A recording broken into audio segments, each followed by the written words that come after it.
The alarm clock rang, which meant it was another morning, which Jason was not at all happy about. And how could he be happy if he couldn't enjoy the sunlight and the view from the window? He couldn't read the morning news on the internet or even just walk to the kitchen because Jason was bedridden after being in a terrible car accident. No, Jason did not become an invalid who couldn't walk. He suffered damage to his vision, after which he began to have trouble seeing flickering or some blurry spots in front of his eyes. After waking up, the senses that had already surrounded him returned. Only the blindfold that had been put on his eyes after the surgery. The drops from his eyes came again, and his body ached mercilessly. There wasn't even a dozen centimeters of healthy skin on his body. It was still covered with purple bruises. Sometimes it hurt to even lift his arm. Jason had always imagined blindness differently. He thought it was absolute darkness, perfect, black and deep. In reality, lights flashed on and off in front of him, constant flashes of mangled optic nerves from which there was no way to escape or close his eyes. So helpless he had never felt before, and it was maddening. Jason wanted to just get up, walk around, get some fresh air, and enjoy the view of the park near his house, to live the life of a normal person. After the accident, Jason had come to appreciate the simple things that made him happy. All the while, he wondered how his brakes could have failed. After all, the man had recently bought a car, not from hand, but from a showroom. A foreign car of excellent quality, which was recommended to him by a colleague, as he had been driving one for several years. "I'm going for a manicure," Ashley said in a dry voice, bringing the man out of his thoughts. "For how long?" Jason asked, staring blindly at the wall. "I don't know. Then I want to go to the restaurant and have lunch." She stood in front of the mirror and applied bright red lipstick to her lips. Then she twirled around, pulled up her gorgeous Italian stockings, put on a short dress, adjusted her lush breasts, and smiled to herself. "I see. So you won't be back for a while," Jason sighed. "Don't miss me," she said, rolling her eyes, which he thankfully didn't see. She was pissed off about the whole infirm husband thing. Ashley was a pipe dream for many men. A slender girl straight out of a glossy cover. With one look from under her long eyelashes, she could take any man captive, captivate him, and make him her plaything. Confident and passionate enough to make Jason lose his head after the first night with her. It was worth it for Jason to be generous with expensive gifts, as Ashley did, to get everything he could dream of. The only thing Ashley couldn't give him was selfless love. Jason had been warned before they married that women like her were very mercantile, marrying for money alone. Jason had a lot of money, because he had inherited a huge house, a lot of valuable antiques, and a lot of money from his rich parents, who had passed away a few years ago. Jason was a late child, and his father and mother failed to have children for a long time, and at some point they even despaired. But fate gave them Jason, whom they raised in love and well-being, although they could not devote much time to him because of the business. However, they gave him many things and toys, but they tried not to spoil him too much, so that Jason would not grow up selfish like other children from their social circle. They also taught him that money will come from someone who knows its value and doesn't waste it. And that's a lesson Jason has remembered for the rest of his life, which helped him to achieve the heights in his career. Not so long ago, Jason could afford a vacation at a ski resort with his beautiful wife, skiing on the slopes of the Alpine Mountains and not thinking about anything. And now his optimism was fading more and more every day. And the smile had long since disappeared from his face. And who could instill this optimism in him? His wife didn't care about Jason at all, thinking only of her own comfort and appearance. Ashley only told him she was going somewhere, or that she wanted to get away from him alone, because the sight of her husband depressed her. She didn't want to give in to negative emotions. Nightmares often plagued Jason, and at night he could wake up screaming. Jason was completely demoralized and motivated by what had happened. The longing was eating away at him. At times he even refused to eat, and Ashley did insist. Though she had tried to feed him at first, her words, her attitude toward him, hurt the man too. After all, despite everything, he tried to make their marriage strong, normal, diverse. They traveled constantly and tried not to deny themselves anything. And this was the thanks Jason got for all his years of effort. Ashley slammed the door, and he could hear her footsteps moving away. When he'd lost some of his senses, he'd sharpened others. Except his hearing wasn't much help walking through the traitorously huge house. The spaciousness he had valued so much was at once his enemy. It was now that he could take a few steps to the toilet, and with respite and rest. But right after the hospital, he'd been bedridden and unable to get up due to his many injuries. Ashley, of course, did not care for him, as she refused. So Jason was visited by a specially hired worker in the mornings and evenings. It had been the worst time of his life, and now he was glad that he could take 10 steps to the toilet. The man even counted and memorized exactly how many were required, as each step caused him incredible pain and suffering. Being home alone was unbearable. Jason's thoughts were always dark, so when Ashley returned from the beauty parlor, he asked her to find him a caregiver. She shrugged indifferently and agreed, but it wasn't so easy. The first caregiver was not performing her duties well. She was constantly distracted by the phone, ignored Jason's requests, and even insulted him when he asked her to take him to the bathroom, for which she was immediately fired. The second caregiver didn't try very hard to perform her duties well either. She did everything mechanically and lacked the warmth that Jason lacked. Ashley complained that the nurse had tried to steal a sapphire ring from her jewelry box. They didn't want a thief in the house, so they fired her. "Ashley, do you even read reviews when you hire someone?" Jason was outraged. "I'm not stupid, of course I do. It's not my fault they're fake," she said. "All right, I'll choose my own caregiver." "And how's that? You can't see anything, you can't tell by your voice. You give me the phone when you call the next number. What are you, crazy? We're sure to run into another con artist or murderer." "Could you open the window, please?" Jason asked suddenly. Ashley was no longer surprised at his behavior. She opened the window and let the cool, fresh air in. "Is it raining?" Jason smiled. "I'll have to ask him to take down the bottom branch of the poplar tree. The wind's going to break it soon." "How would you know?" Ashley marveled as she watched the poplars bend to the ground in the wind. "I can hear it. I won't see the poplar tree again, or you or my nurse, but I will hear it all. Just do as I ask, won't you?" Jason no longer believed that his sight would ever return to him. After all, the surgery he hadn't worked. "Okay," Ashley said. She felt uncomfortable with her husband's antics. The next day, Ashley put Jason on the phone so he could talk to the candidates. She quickly grew bored with it, because one had a rough voice, another had an unpleasant hoarseness, and the third couldn't even speak because she had a cold. But he was won over by one girl who had a very sweet and pleasant voice that immediately charmed Jason. Listening to her, the man seemed to come alive. He felt warm and pleasant. He wanted to listen to her talk again and again. But it was not only the pleasant voice, but also Jason's associations. The girl reminded him of his first love, who had the same sweet little voice. Oh, how Jason had been in love with her. How he went crazy over his feelings and lost his head around her. It was the best time of his life. "Can I come over with my son? He's very quiet, he'll be fine for you. It's just that he loves me very much, and he gets cranky a lot, and he's scared without me," she asked. Jason smiled and leaned back on the pillow. "I have a big house. There's plenty of room for everyone, so don't worry about that. Thank you. I'll see you tomorrow." Jason nodded and ended the call, letting his wife Ashley know that he had chosen a caregiver. She hummed and left the house again. This time he was saving himself. Jason looked forward to the arrival of his new caregiver. He liked her a lot, and he wanted to meet his son. Jason and Ashley didn't have children, though he dreamed of having them. But his wife was against it, not wanting to ruin her figure in life, believing that children were a burden. Jason could not change her mind. Soon he resigned himself to the fact that he would remain childless. Rubbing the bridge of his nose, he remembered the voice of the girl he'd spoken to recently. It plunged him into a long ago, but so warm, cozy memories that gave him goosebumps. He loved to escape into them from the harsh reality devoid of love and understanding. For 7 whole years it was his protected paradise island, where he wanted to live, not to exist in illusions and happiness. Had he ever had happiness in this marriage? Jason tried to remember, but nothing good came to mind. No one ever greeted him from work, never gave him a hot dinner, or even basic care and affection. His wife was almost always away from home, either at fitness, social events, or beauty salons. Jason often blamed Ashley for making him unhappy. She didn't want anything but herself. However, the man realized that he had only himself to blame. No one had dragged him to the registry office or forced him to marry Ashley. Jason had been told that he wouldn't find happiness in a marriage with her. But then he just waved it off, assuring everyone that he'd be fine and not to worry. Jason was eager to succeed in business as quickly as possible.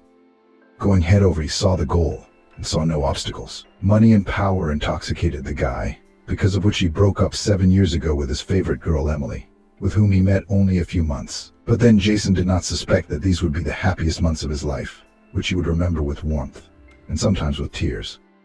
Jason still didn't understand why his perfect relationship had come to an end. They were doing well. And then the sun of happiness had been blocked out by dense gray clouds, and there was nothing he could do about it. Jason was inclined to think that the problem was either his job and his constant workload or the unfounded jealousy that often plagued him. In the first case, Emily didn't complain. but only occasionally asked Jason to stay with her after work. She missed her lover all day long. She tried to make him happy, baking a cherry pie or giving him a massage. But it was as if it went unnoticed because Jason was always thinking and talking only about work, not interested in how Emily was doing, how her day was going, whether she was worried about anything. In the second case, Jason was often furious when he saw Emily with other men, even though she never gave him any reason to be jealous. But Jason successfully found them on his own. His girlfriend was very beautiful, and she always had many admirers, but Emily was faithful to Jason, which she often reminded him of. Once he even got into a fight when Emily was talked down to by her ex-boyfriend from high school. Their relationship couldn't be called serious. Emily told Jason about it. Then one day he showed up at Emily's workplace drunk to win her back. Before she could say anything, Jason punched the guy in the face. Then again and again, the police were called, but Jason was able to pay them off. But the ex never showed up again.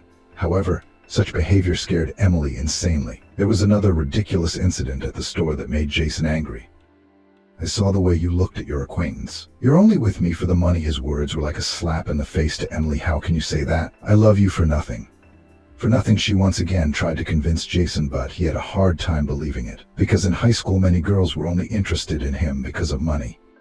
Jason wasn't exactly handsome or confident at the time. Despite the presence of large sums of money, he was someone who aspired to finish school well enough to enter a prestigious university to study economics. However, Jason had no experience in relationships and socializing with girls, so he got badly burned several times when girls, after saying "I love you," would say, "You have money, buy me something." Jason didn't realize this right away, so he continued to mislead beautiful girls with his beautiful confessions. But once his naivety was gone, came insecurity and some callousness, which was reflected in his relationship with Emily.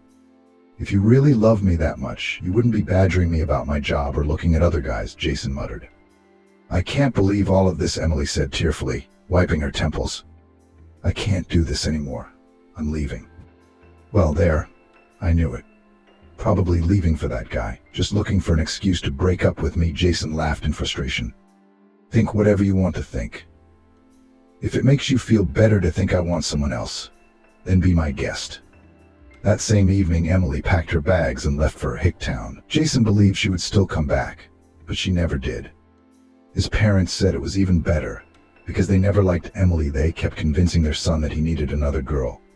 A well-off girl from a good family, not some waitress with only a 9th-grade education. This also partly influenced Jason and Emily's breakup, although it never bothered Jason that Emily worked as a waitress at a roadside cafe, which incidentally she used to perform at on her days off.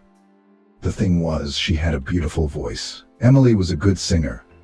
On the days she performed, the place was jam-packed. Jason himself was fascinated by her singing. He often went to that cafe to see Emily perform. And then, when they started dating, she performed at Jason's firm at corporate events for a good fee. Everyone praised Jason's choice, as his co-workers really liked Emily. She was a sweet, smart, and pleasant girl with a lot to talk about. It was a shame Jason had been stupidly blind back then and let her walk away. He should have stopped her by the hand, hugged her tightly, promised her that he would never act like the last idiot again, to finally marry her instead of delaying the moment, since Jason had proposed soon enough. But the wedding was dragging on and on. Citing a busy schedule and bad timing, she waited, not pressuring him. She thought the man should come to it on his own. But Jason didn't seem eager to take their relationship to the next level. Moreover, he took the coziness that Emily had created not only in the house but in their relationship for granted. And having lost it, Jason couldn't recover for a long time, because devastation followed, and there were no more cozy evenings, heartfelt conversations, or just basic care. There was no more love and understanding. Realizing what he'd done, Jason tried to get Emily back. Every day he called her more than once, but instead of her sweet and beloved voice, he heard a dry. The caller is temporarily unavailable. Again and again he was confronted with the cold voice of a robot, and it drove Jason to drink a lot, so he wouldn't think about the pain and lost happiness. He tried to find her, but it was very difficult, because the man did not know her exact address, and connections and reference services could not help him. Then Jason decided to go to the provincial town where she lived, hoping that he would be able to find her on his own. But it was as if luck had turned against him. Although he didn't know Emily had seen him, she just wouldn't go near him. She was terrified that her feelings would override her mind, and that she wouldn't be able to help herself and go back to Jason. And then the peace of her life would be gone, and the reproach and detachment from him would return. Emily walked past him, unnoticed. And then the worst happened. Jason sat in his office, sorting through a backlog of papers. His phone kept ringing and ringing. But Jason ignored the calls for a long time, until he was startled by the annoying noise and ringtone, and answered the call in a gruff voice. What he heard shocked him so much that the man nearly fell out of his chair. He felt dizzy, and an unpleasant lump came to his throat. Tears welled up in Jason's eyes. His beloved Emily was dead. Jason's heart was ready to stop. He'd almost died from the news, even though it had been 7 years since they'd broken up. "How did Ben tell you?" the man asked, rubbing the bridge of his nose. He hadn't heard a coherent answer. He'd learned through some acquaintances that she'd probably been seriously ill. At that moment, Jason was ready to forget himself like a wounded animal. If he'd known then, he could have helped her, saved her life, and done everything he could to get Emily back. There were still crumbs of faith in him that sooner or later they would be reunited. But one phone call had finally shattered it all. The man remembered how, after his breakup with Emily, in the heat of anger, resentment, and disappointment, he'd forbidden everyone he knew to talk about her, stopped looking for her, and then got married to numb the pain and fill his life with new colors. What Jason didn't know was that those colors wouldn't be as bright as salt, but gray and dull. Jason realized that he had made an unfortunate mistake, for which he constantly berated himself. Each time he mentally rewound time back and corrected what he'd done, and at the end of it, a happy life with his wife Emily and children awaited him. In his mind, it was the perfect picture that held Jason back and kept him from returning to reality. But as much as the man wanted to, he had to face the harsh reality. Jason thought his whole life had been stupid. A stupid breakup with his sweetheart, a stupid marriage in the heat of emotion, and a stupid car accident under bizarre circumstances that had left him practically bedridden. It was a good thing he'd survived. Though sometimes Jason wondered if he would have been better off if he hadn't. Life didn't make him happy anyway, but only depressed him. He was pulled from his thoughts by the roar of the thing's engine. Jason shrank back, his foot pressing against the floor as if he were trying to hit the brake. No matter how much he pressed the pedal, the bulky car wouldn't stop. Jason looked up as Ashley entered the room. The weather had improved since the rain, so nice, the sun droplets sparkling like diamonds. "I wish you could see it," she said. "I wish I'd married you," Jason thought. But he didn't say anything out loud. He was tired of sitting in four walls with a wife who did nothing for him, and didn't even talk to him. So the man was looking forward to tomorrow morning, when his wife would bring the nurse, and walked her over to Jason's house. "This is Jason, my husband, and this is Rose and her son Tyler," Ashley introduced everyone. "It's a pleasure," the girl said modestly. The boy snuggled up to her. He was embarrassed by the new surroundings and the strangers. "Say hello," Rose said. "Hello," he said quietly. "Good morning. I wish I could see you," Jason smiled a little sadly. "Anyway, I'll leave you to it. I have a lot to do," Ashley said and walked away. "Well, it's just the three of us now," Rose said. Jason felt her smile. He heard the rustle of clothes and realized that Rose was helping Tyler take off his outerwear. "Tyler, how old are you?" Jason asked, looking in his direction, a little taller than the boy himself. "6, but I'll turn 7 in a few months," Tyler replied, snuggling up to his mom. "Wow, you're so big. You'll be going to school soon."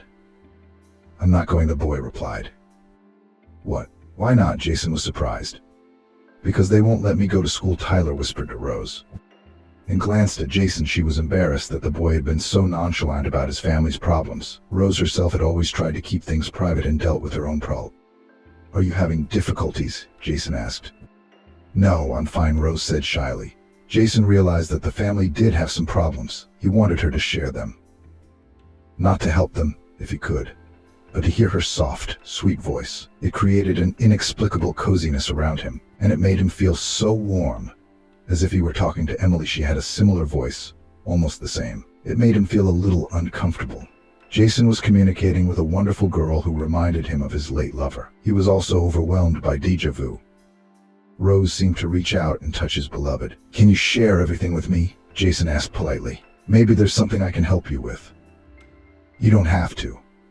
You hired me, and that's already a big help to me," the girl said. Jason heard Rose go into the kitchen, followed by Tyler running out. She came back, pouring tea for Jason. Rose helped him take the cup. When Jason tasted the drink, he got goosebumps. Déjà vu all over again. It was the same tea Emily and her daughters had made: orange, lemon, mint, and honey. Jason loved that tea, and Emily often spoiled him. "When I'd come home from work tired, you'd go crazy. The dead don't go to the living. You just lose your mind from powerlessness, Jason said to himself as he tried to chase away the image of Emily. I'll make you guys some lunch a little later. Is there anything you might want to listen to? TV, radio, or some video from the internet? Rose inquired. No, thank you. The tea is delicious, by the way, Jason replied. Are you from out of town, or from around here? We're newcomers from a small town, but we moved here to start a new life. Really, I didn't realize it would be so hard to live in a metropolis. It's hard to find a job and support yourself. The girl shook her head sympathetically. Jason knew that people who came here for the paradisiacal life had a hard time here. Many people couldn't keep up with the pace of the big city, became disillusioned, and left. Every year there were more and more of them, because the metropolis dictated its own rules, and not everyone could obey them. I'm sorry. It's not easy to settle here, Jason said. Yeah, but I'm not used to giving up. I have someone to fight for. There's nothing to do in our province. Men start drinking as early as their 20s. Other than the factory, there's nothing. Tyler's a very special boy. He's very smart, but modest. He should go to college after high school. I know he's gonna make it, and I really want to help him do it. I'm sure he will. But why can't he go to school? We don't have a propiska or connections here to get anything, even if only temporarily. Getting into school now isn't as easy as it used to be. Rose sighed heavily. And there's no money to dress him properly. I don't want him to be any different from the other kids. Nowadays, fancy clothes make kids a scapegoat, and if you don't have a fancy phone, you become a loser. But that's okay. We're not used to it. Saving money, the girl added cheerfully. Tyler and I will still have a life. We just have to wait. And where do you live? We rent a small room in a communal apartment. It's just enough for us. It's like they say, small is small. The main thing is that Tyler goes to school. That's my main goal right now. I've been saving as much money as I can from my town. I used to work as a social worker, taking care of old people, the disabled. I'm doing the same thing here. Although I've always dreamed of being a singer. Rose smiled and plunged into her dreams for a second. Can you imagine? A singer? Yeah, I'm a pretty good singer. I've performed many times at the House of Culture in my town. Jason froze and didn't know what to say. There were too many coincidences. The similar voice, the signature tea, and the performances. Could it really be Emily? What if she wasn't dead? What if there's a chance she's sitting in front of him right now? No, that's impossible. The girl's name is Rosa, and Emily would recognize Jason, and she'd probably leave, and she wouldn't work for him. She's dead. Dead? The man shook his head. Everything okay? Rose asked caringly and took Jason's hand. Do you need me to go get you some medicine or make you something special? No, thanks.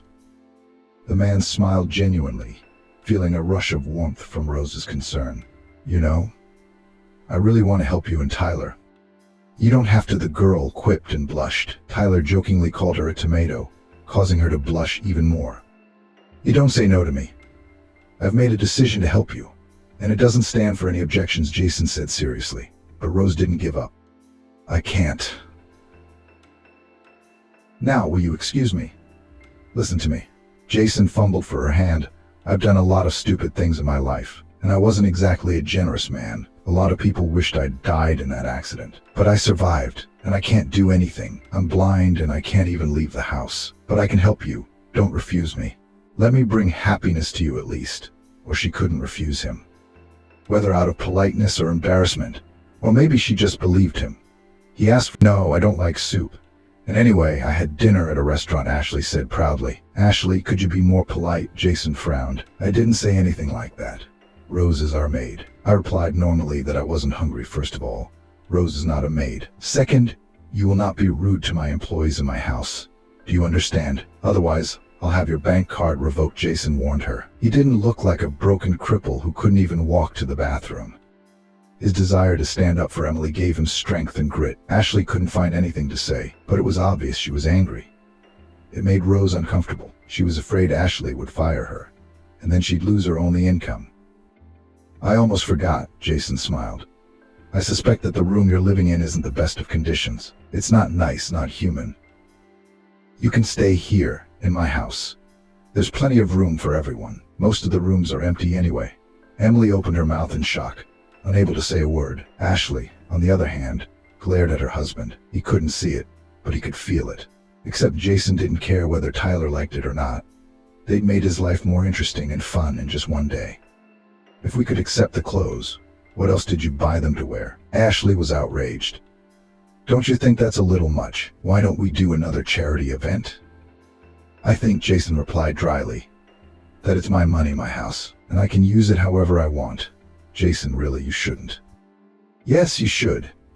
How's Tyler going to learn in a small apartment? You could be evicted at any moment. You realize I'm the one who can't afford to let that happen. I'll give you and Tyler a large room. You can use the nursery if you want, don't you think? Jason smiled. He was pleased to surprise her. Tyler immediately went over to his mother and hugged her. Jason clearly heard the boy's whispered request. Mom, let's stay. Rose was still in shock. She hadn't realized she'd ever lived in such luxurious surroundings. Jason's house reminded her of all the houses she'd seen in Hollywood movies. It was scary for her to even dream of such conditions. The situation was really untold. She hadn't told Jason how they had to stand in line just to wash up, and if, of course, they were lucky enough to have water at all. There was a family down the hall. Their son was always bullying Tyler, guarding the entryway, and in the next room lived an ex-military man, drunk and violent, who tried to get Rose into bed. Jason, does your wife mind? I don't want to be a bone of contention in your family. I don't think about it. You're not going to get in our way. Justin will take you to get your things, and then he'll bring you back. His voice was soft but commanding. How could Rose resist a man? When they packed up and left, his wife gave Jason a hard time. You're out of your mind. She's going to rob us and then go somewhere else, the wife said, pacing the room from side to side. I feel she's a good person. He feels it, If he could see, he'd know she's a crook. Just waiting to take all my jewelry and your money. The wife didn't even discuss it. Rose and Tyler are going to live with us, whether you want them to or not. What do you care? You're hardly ever home anyway. Is that it? Tyler won't stress you out in any way, Jason smiled, and his smile made Ashley really angry. You'll be without everything. You'll remember what I said. You're a grown man, but you're acting like a naive child. Better take the dishes to the kitchen. There was a cup of tea on the table next to Jason, the kettle unusable. Here's another thing. Let the nurse do it. Besides, you won't have to wait long, Ashley grumbled. And then Jason heard the front door slam. It was the first time he had ever been so relieved that his spouse had gone somewhere. Rose and Tyler returned about an hour later. Jason instructed Justin to escort them to the guest room. It was a spacious bedroom that had its own bathroom and mini fridge. Tyler was so excited to see the huge bed that he immediately started jumping on it. Tyler, don't stop it, Rose said softly. God forbid you break it again. It's so nice here, Mom, the boy said enthusiastically. I want to thank Jason. We'll go down to him together now, son. Rose smiled and kissed him on the forehead. Rose and Tyler. They walked down to Jason, who was already waiting for them. They thanked him, and then Rose carried the dishes into the kitchen, put hot soup in a bowl, and brought it to Jason. He, meanwhile, was busy with Tyler, who was telling him that he had recently read a book about dinosaurs. Pardon the stupid question, but are you kids yourselves, or do you need help with that? Jason caught the embarrassment in her voice and smiled for some reason. Rose seemed such a sweet, humble, and incredibly kind person to him. I can do it on my own. But I wouldn't mind if you and Tyler kept me company, Rose said. No one had ever treated her the way Jason had. He seemed like a fairy tale prince without the white horse. She saw kindness and nobility in him. After dinner, Rose washed the dishes, tucked Tyler in, and went downstairs to Jason, who was still awake. She suggested that he listen to the book Rose had brought with her. Jason agreed. No one had ever read to him before, except his mom when he was little. Rose brought a story about love. Jason couldn't call himself a sentimental person before, but as he listened to Rose's voice, as he took in the meaning of the book's lines, he felt some strange emotions stirring in him. They stirred his soul and tugged at its strings. Jason even wept, but the tears were quickly absorbed into the fabric of the hateful bandage. He longed to get rid of it. It was a strip of thick cloth stuffed with gauze that only created the illusion that things would get better, and only delayed the inevitable. There was no change. Still the same flashes of light in the dark that drove him crazy, although he had been promised that they would soon disappear when his sight began to return. When his wife arrived home, she was not happy with the nurse reading books to her husband. She didn't like her son or the whole situation. The wife even thought of somehow framing the caregiver to get her and her back out of the house immediately, but she stopped herself in time. The woman thought that even setup would not have to, because she was sure that this girl is a fraud and that she would give herself away.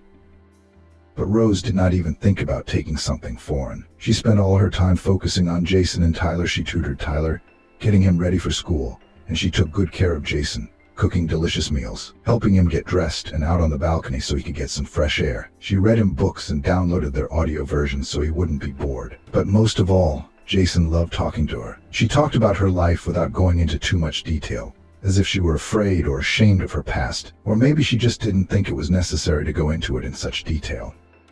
I noticed you like music. Would you like to go to a concert? Yeah, but how am I going to get to it? I can't see, and it can be painful to walk. I'll help you to your car and to the concert hall, and Justin will drive us. You stay home all the time, Jason. It can drive you crazy. Rose took his hand. And trust me, you're gonna love it.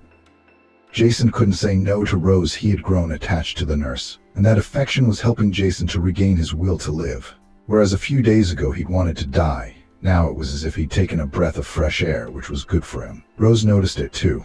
She was glad that Jason was revitalized and even on the mend. At the concert, Jason felt like a normal person, even though he had a patch over his eyes. But it didn't bother him anymore. Why see when you could hear such beautiful music and singing? The singer's voice penetrated so deep into the man's heart that he wept. And this time Rose noticed his tears. She smiled and took his hand. She loved the man's vivid emotions. That was an amazing concert. Thank you for getting me out of the house, Rose. They walked carefully to the cab. Justin couldn't give them a ride today since he was taking Ashley shopping and still hadn't gotten off work. Did you need this, Jason? You know that the most beautiful flowers die if you don't give them sunlight, heat, and water. Of course I do. You remind me of a flower like that. My heart sank when I first saw you. Why are you smiling now? Enjoy life and you're happy. It makes me feel better myself. It's all because of you. And let's get married. I think we're close enough for that. Jason smiled, stroking my palm with his fingers. I don't mind. The girl's heart fluttered. Jason had been in a good mood after the concert, but it lifted even more when he heard Rose singing. She sat next to him, knitting and humming the song she had heard at the concert. Jason remembered the pain again, for she sang just as beautifully, heartfelt and special. Rose, do you sing very beautifully? I think you sing better than that singer, he said. You flatter me, she blushed. No, I'm telling you the truth, Jason said, and touched his bandage, as was his habit. Jason, why don't you have the surgery again? I'm sure it can be fixed. No, you're not. This surgery was supposed to help, but I can't even see light. Is it really pitch black? No, not even a spark of light. Jason shook his head with a sad smile. It's different. Imagine a camera flash dancing right in front of your eyes and you can't look away. That's what blindness really is. Do you need a second surgery? I heard what the doctor said when he came to see you. Don't despair. You might be able to see again soon. Isn't that great? I'm surprised at your optimism, Jason smiled. Do you think it's worth a try? Sure, of course. Give yourself a chance to start over. You've got nothing to lose. You're already blind, and it can't get any worse, she grinned. It doesn't look like it will, Jason continued. He'd been thinking about it for days, and he'd finally agreed. Tyler had even made him a little good luck charm that his grandmother had taught him to make in the village. Thank you, Tyler, I'll keep it, Jason said. Everything will be all right. But when Rose hugged Jason, Ashley saw it. I think you're out of line, the woman said unhappily. It's just a hug, Jason interceded. You're not hugging me. But Rose could see that the woman was uncomfortable with it. Tyler squirmed at the sight of Ashley and pressed himself against his mother. If I find out that you kicked Tyler out, you'll never set foot here again, Jason warned Ashley at once, realizing that his wife was capable of a lot of things. She snorted and retreated to her bedroom. Rose helped Jason into the car, and he mentally hoped that she would miss him as much as he missed her. Justin turned on the engine, started the car, and then stopped. The brakes are fine, Justin said tiredly. Now, Jason had a thing for that, and Justin was sticking to it. Jason knew people who'd been in accidents. It wasn't uncommon among owners of expensive fast cars. According to the survivors, it was instantaneous. They didn't even have time to be frightened or realize what was happening. But in Jason's case, it wasn't like that. He wasn't driving like a madman. It was just a normal business trip to an office outside the city. The highway meandered through the woods, and Jason was wrapped up in thoughts of work and Rose each time. He ran through his mind with thoughts of how he'd go back to her, apologize, marry her right that very day, but it was too late. Without distracting himself from those thoughts, Jason pressed the brake pedal on automatic before the steep curve. It was only when he realized the car wasn't slowing down that he sobered up. The jackknife, with the ravine behind it, was getting closer, and the pedal was sliding to the floor. His hands cramped. The way he tried to twist the steering wheel seemed to last forever. He kept going until the bumper crumpled like paper and his car went down. In all those long seconds, there was only one thought in his mind: and I'm going to die upon waking up. Pain was immediately felt. The whole body was burning. There was no strength to even open his eyes, and his eyelids ached mercilessly. But when he did open his eyes, the pain in his body seemed like a trifle. Ripping off the IVs, he began to fumble with his face, thinking he was wearing a bandage, or that it was too dark around him. Even in front of his very eyes, he could see nothing. It was then that realization came. Jason's screams and desperate cries made even the experienced doctor's hearts clench. He screamed, begging them to let him die. Blindness frightened him more than anything else. Jason wasn't afraid of losing his limbs, but blindness seemed the worst. What could happen to him? He had no hope of regaining his sight now, but he was still going to the clinic. For the sake of it, he wanted to see her. And if there was even the slightest chance of that, he had to take it within the next few days. The atmosphere in the house was tense. Ashley almost hissed when they met either in the kitchen or in the hallway. Tyler didn't even leave the room, so as not to piss off the lady of the house. But one day he did go out, thinking his wife had gone somewhere. Tyler wanted to take a cookie, but when she saw it, she told him not to. "Did your mom buy these cookies?" Ashley pulled it out and threw it. No, the boy lowered his gaze and sighed heavily. "Then it's not your cookie and you have no right to touch it." Please, Tyler looked at Ashley with a pleading look, but she was adamant. The boy went back to his room in tears. Rose stepped out of the shower and immediately walked over to him. "What's wrong, son?" "Nothing. I just bumped my finger on the nightstand." "Well, honey, be more careful next time," Rose kissed him. "Would you like me to make you an apple pie, your favorite?" "Yes, of course I do." Tyler immediately perked up and hugged his mom. "Then I'll go to the store and get some groceries, and then you can help me in the kitchen." "Okay, Mom." Emily was in a great mood, because tomorrow she would pick Jason up from the hospital. The surgery had been a success. Soon the man should have his sight back. However, he would have to wear a bandage for a while longer. The girl herself did not notice how she fell in love with him, but of course she kept her feelings to herself. After all, Jason was a married man, though there was no love and happiness in his marriage. As Emily was walking back with a bag of groceries, she saw Ashley and Justin kissing. It made her feel uncomfortable, and she walked into her room on woozy legs. The girl suspected that Ashley might be cheating on Jason, but not with the driver. She felt so bad for him, but she couldn't tell him about it. It was someone else's family, and she had no right to pry. "Mom, are you okay? You don't look okay, do you?" Tyler asked. "I'm fine, don't worry about it," Emily said with a wry smile. "I'm just a little tired." It took her a lot of effort to fake down her raging emotions. Jason is blind as a mole in every way. How could he not see the affair between his wife and the driver? I wish I could tell him the truth, but I can't. Sooner or later he'll find out for himself. Emily drove to the hospital first thing in the morning to pick up Jason. She wanted Ashley to come with her, because her spouse should be there for her husband at a time like this. But she'd gone somewhere else and hadn't told Emily Jason was going to have his bandage removed today, and he was glad to have Emily by his side at this important moment. When Jason opened his eyes, he almost passed out. The light was hitting his eyes, and then he saw her, and his head spun. "Doctor," he noticed his patient's abnormal state and immediately held a smelling salt shaker in front of his nose. "Are you all right?" "Emily," Jason whispered. "Emily, it's you. Are you back?" Jason tried to get up, but sat down. Everything around him swam with emotion. "Am I dead? Am I dead?" he asked. It could be the effects of the surgery. Calm down, the doctor carefully placed Jason on the hospital bed. "You are more alive than ever, and you can see now." Emily was a carbon copy of the late Rose, the same long black hair, brown eyes, pale skin. They were two peas in a pod. She took Jason's hand, and he shuddered, looking at her sadly. "I'm not Rose," Emily said. "She died a few years ago." "I'm her sister." "Jason, did you know her?" "Yes." He was dumbfounded and pronounced. He felt hot, and drops of sweat appeared on his forehead. "Let's go home. We'll talk about everything there." Jason wiped away tears all the way to the cab. He was afraid to look in Rose's direction. She reminded him so much of his first, unforgotten love that she still worried him to this day. Tyler was worried about him and constantly asked his mom why he was crying. Rose calmly told the boy not to ask uncomfortable questions right now. Jason couldn't even think about how the day would turn out. He was also waiting for the moment when the blindfold would be removed, when he would see through and see the girl who had become so close to him. But he saw the ghost of the one he loved, the one he had betrayed and abandoned. Jason kept thinking about the fact that Emily had died because of him. At home, Rose made Jason's favorite tea. He sat pensively in the living room, staring at one point without moving. "Jason, how did you know my sister? I loved her. She was my first true love. Oh my God, are you the guy who broke her heart?" Now Rose was shocked. "Yes, I'm the idiot." Jason smiled sadly, stood up and walked to the window. "Emily died because of me. It's my fault."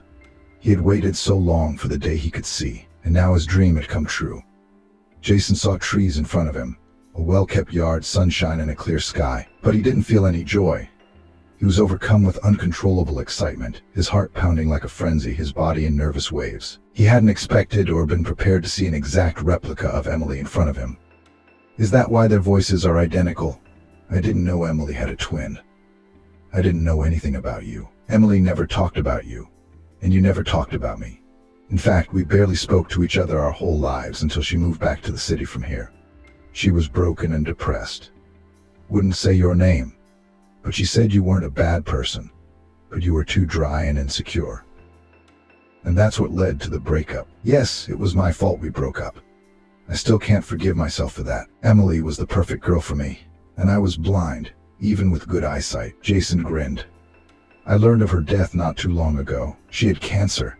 I could have saved her. No, she died in childbirth, Rose interrupted him. She looked back. Emily came in pregnant, 3 months pregnant, said it was that guy's baby. I mean, your baby. She didn't even want to show her face to you, even though she'd seen you in town. I was scared. And she didn't want to stir up the past, but she was really looking forward to Tyler. She loved her son before he was born. She didn't even get to see him. She had complications, bleeding, and died. Oh my God, Jason was dumbfounded by this information. Tyler was his son, the son of his beloved. I didn't know anything for so many years. Why? Jason lowered his head, running his fingers through his hair and squeezing them hard. If I had known, I would have made sure my son never needed anything. Jason, don't blame yourself. Rose sat down in front of him and held his hands. Yes, Tyler and I lived poorly, but in love and prosperity. He may be my nephew, but I love him like my own son. After Emily died, I adopted Tyler. He doesn't know anything about it. And for now, he doesn't need to know that his real mom is dead. I want him to know he has a father. Jason raised his tearful eyes to Rose, and her heart squeezed. He'll know, but we'll tell him later. God, I can't believe that fate brought us together like this. It's no accident. Jason, I think Emily sent me to you so that my son and father could be reunited, so that you could help me start my life over. Jason squeezed her fragile hands and kissed them. Rose blushed, turned her face away with an embarrassed smile. I'm sorry for the way I treated your sister. I think I forgave you long ago. And now there's Tyler in the sky watching you with a happy smile. Now I can't let you or Tyler go. Will you stay here with me? We're going to be a family. What? What about your wife? Was she surprised? I think you've noticed there's no love in our marriage. There never was any. Maybe just some illusion of it. But that dissipated too quickly. I love you. And not because you look like Emily? No, I loved you before I even saw you. And it's so beautiful.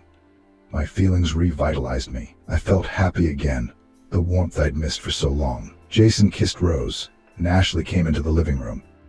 What's going on here? She asked. Have you lost your conscience? Do you want to marry a rich man? You won't, Ashley shouted. Calm down. I've been thinking about filing for divorce and never seeing or hearing from you again, Jason said seriously, looking at his wife. She was still as beautiful as ever, except she had no soul. Until she showed up at our house, you never said anything to me about divorce, Ashley said. Nikita, that hick is messing with your head, and you're just Ira. She'll trick you and then run away with her $1 million. I love you, Ashley said. I think there's only one person here who's interested in my $1 million. Jason's gaze flickered with animosity toward his wife. I'm filing for divorce, period. I don't want a wife who doesn't want me, he said.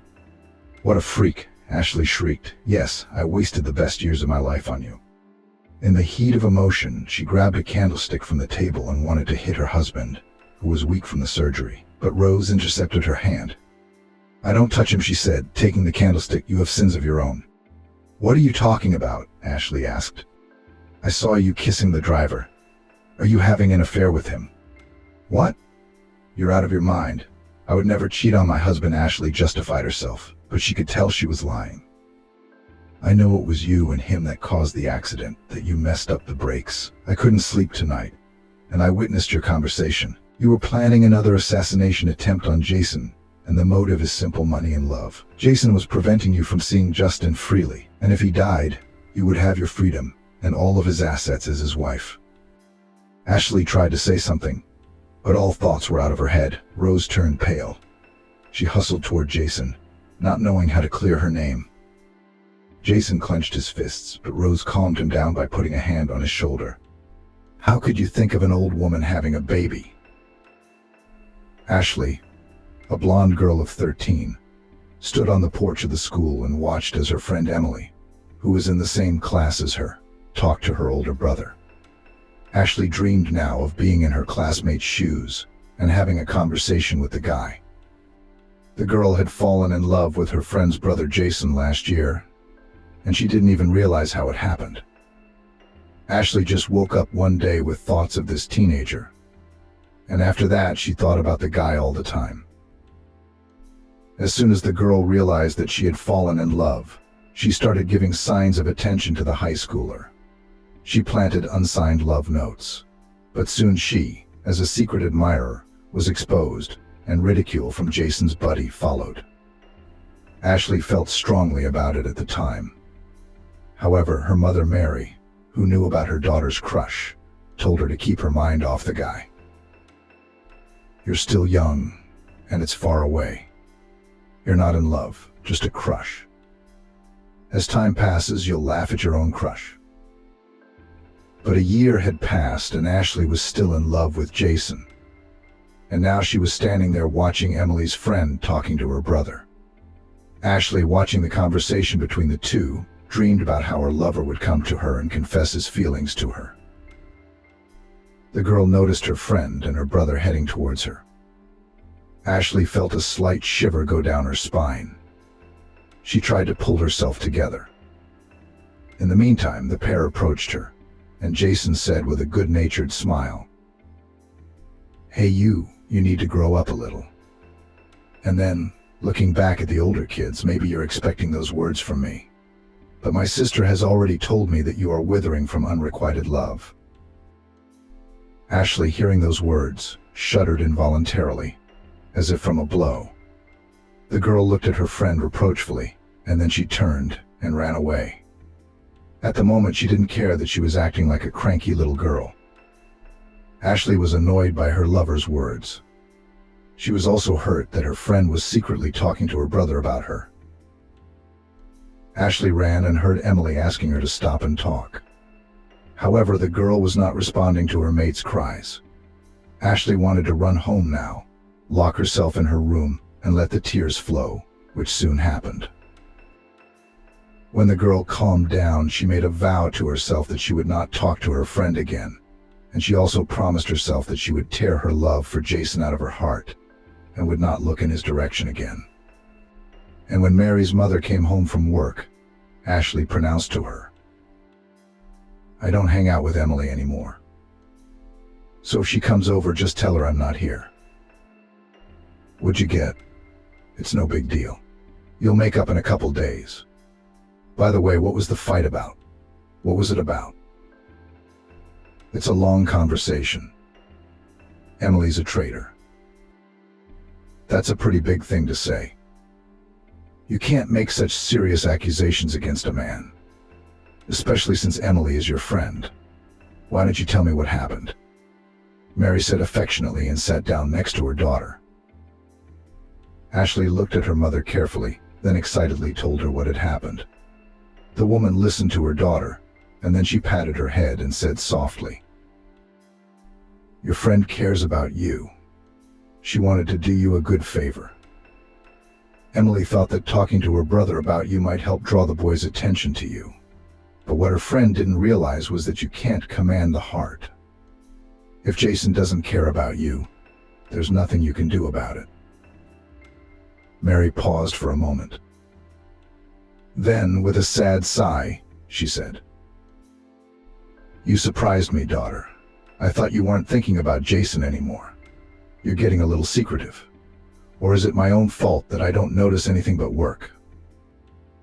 "Mom, don't say that," Ashley said. "I'm not hiding anything from you, I just don't want to worry you. You really work so hard that I don't want you to worry about me. Taking care of you is the best part for me. You're the only one I've got. And you have to work hard for one simple reason: you need money. Your grandparents on my side of the family are long gone.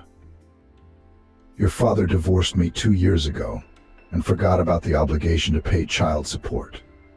And your grandparents on your daddy's side don't need you. Why not?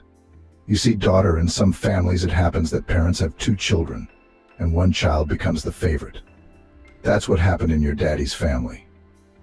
He didn't become a favorite for mom and dad, and as a result they don't need you as a granddaughter. If before the divorce with your father they still congratulated you on your birthday, now it does not happen. And you know it yourself. Mom, you always told me that you and Dad got divorced because that's how life works. How does it happen?" her daughter asked her mother in a low voice. Ashley had longed to know the answer, but there had never been the right occasion for such a conversation. Mary sighed softly, put her arm around her and said, "You're getting older and older every day.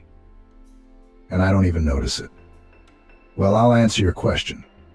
Your father fell in love with another woman who gave him a child, the son he dreamed of. So he made a choice. But not in our direction. Just don't blame him or judge him. Life is complicated. You'll realize that later." After talking to her mom, Ashley felt a lot better. She even took her mind off the fact that she was upset with her friend. The girl kept thinking about the relationship between her parents, and also pondered how she would act in her mother's situation. And in the evening, when Emily called to apologize, Ashley interrupted her and said that she was no longer offended. But she added, "Now it's nothing personal. I won't trust you. Or you'll tell the whole world." I moved on. And now Ashley was 16. The New Year's Eve ball was coming up. The girl carefully thought over her closet for these holidays. She hoped that her friend's brother would come to the ball. Ashley told Emily that she had invited Jason to the event. And Ashley, against all odds, secretly continued to love Jason all this time. And now the girl is already in the auditorium where the New Year's Eve ball has begun. She looks around, hoping to see her lover. Ashley nervously corrects the gatherings on her cornflower-colored dress. The girl had seen this outfit in the store a long time ago, and her mother went to meet her needs and bought it without paying for utilities. Ashley knew about all this, and when the purchase was made, she was nervous because she knew how sensitive they were to late payments. But she wasn't thinking about that now. She wanted to see Jason and to win him over with her appearance. For some reason, she was sure that would happen. Ashley was not fooled in her expectations. Slow music started playing and the DJ announced a white dance. A classmate approached the girl to ask her to dance. Ashley smilingly wanted to point out that the ladies were now choosing the suitors while agreeing. As she suddenly noticed Jason, who had just walked into the auditorium with a buddy. Ashley smiled at her classmate and bluntly refused the offer to dance. The girl fixed her blonde curls, headed toward Jason, walked up to the young man, smiled radiantly, and spoke amiably. "Perhaps tonight your highness will indulge us in a dance at the New Year's Eve ball." Jason looked at the girl, although he saw her at school every day, but on weekdays she seemed to him to be an ordinary schoolgirl who was not different from her peers. Basically, the guy just didn't pay attention to Ashley.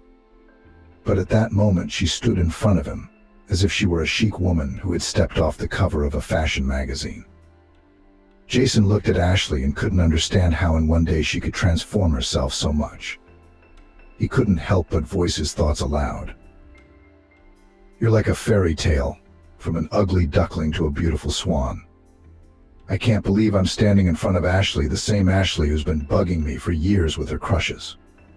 Are you going to grumble or dance with me when the music stops? He said with a smile. Ashley didn't say anything else, but simply stepped toward Jason. Soon the couple was dancing. Ashley couldn't believe that she was being embraced by the man she'd dreamed of for so many years, that he would notice her in some way. And Jason continued to marvel at how much his sister's friend had changed. The dance ended. Ashley hurried over to Emily. Jason tried to hold her back, but she just smiled back and headed toward her friend. Emily winked at her friend, but she waved back and sat down on a bench. The music in the room was energetic. Ashley watched the dancers and occasionally glanced at Jason, who was also watching her. At one point she looked at the guy again, but he was gone. She looked around confused as she suddenly heard the DJ's announcement.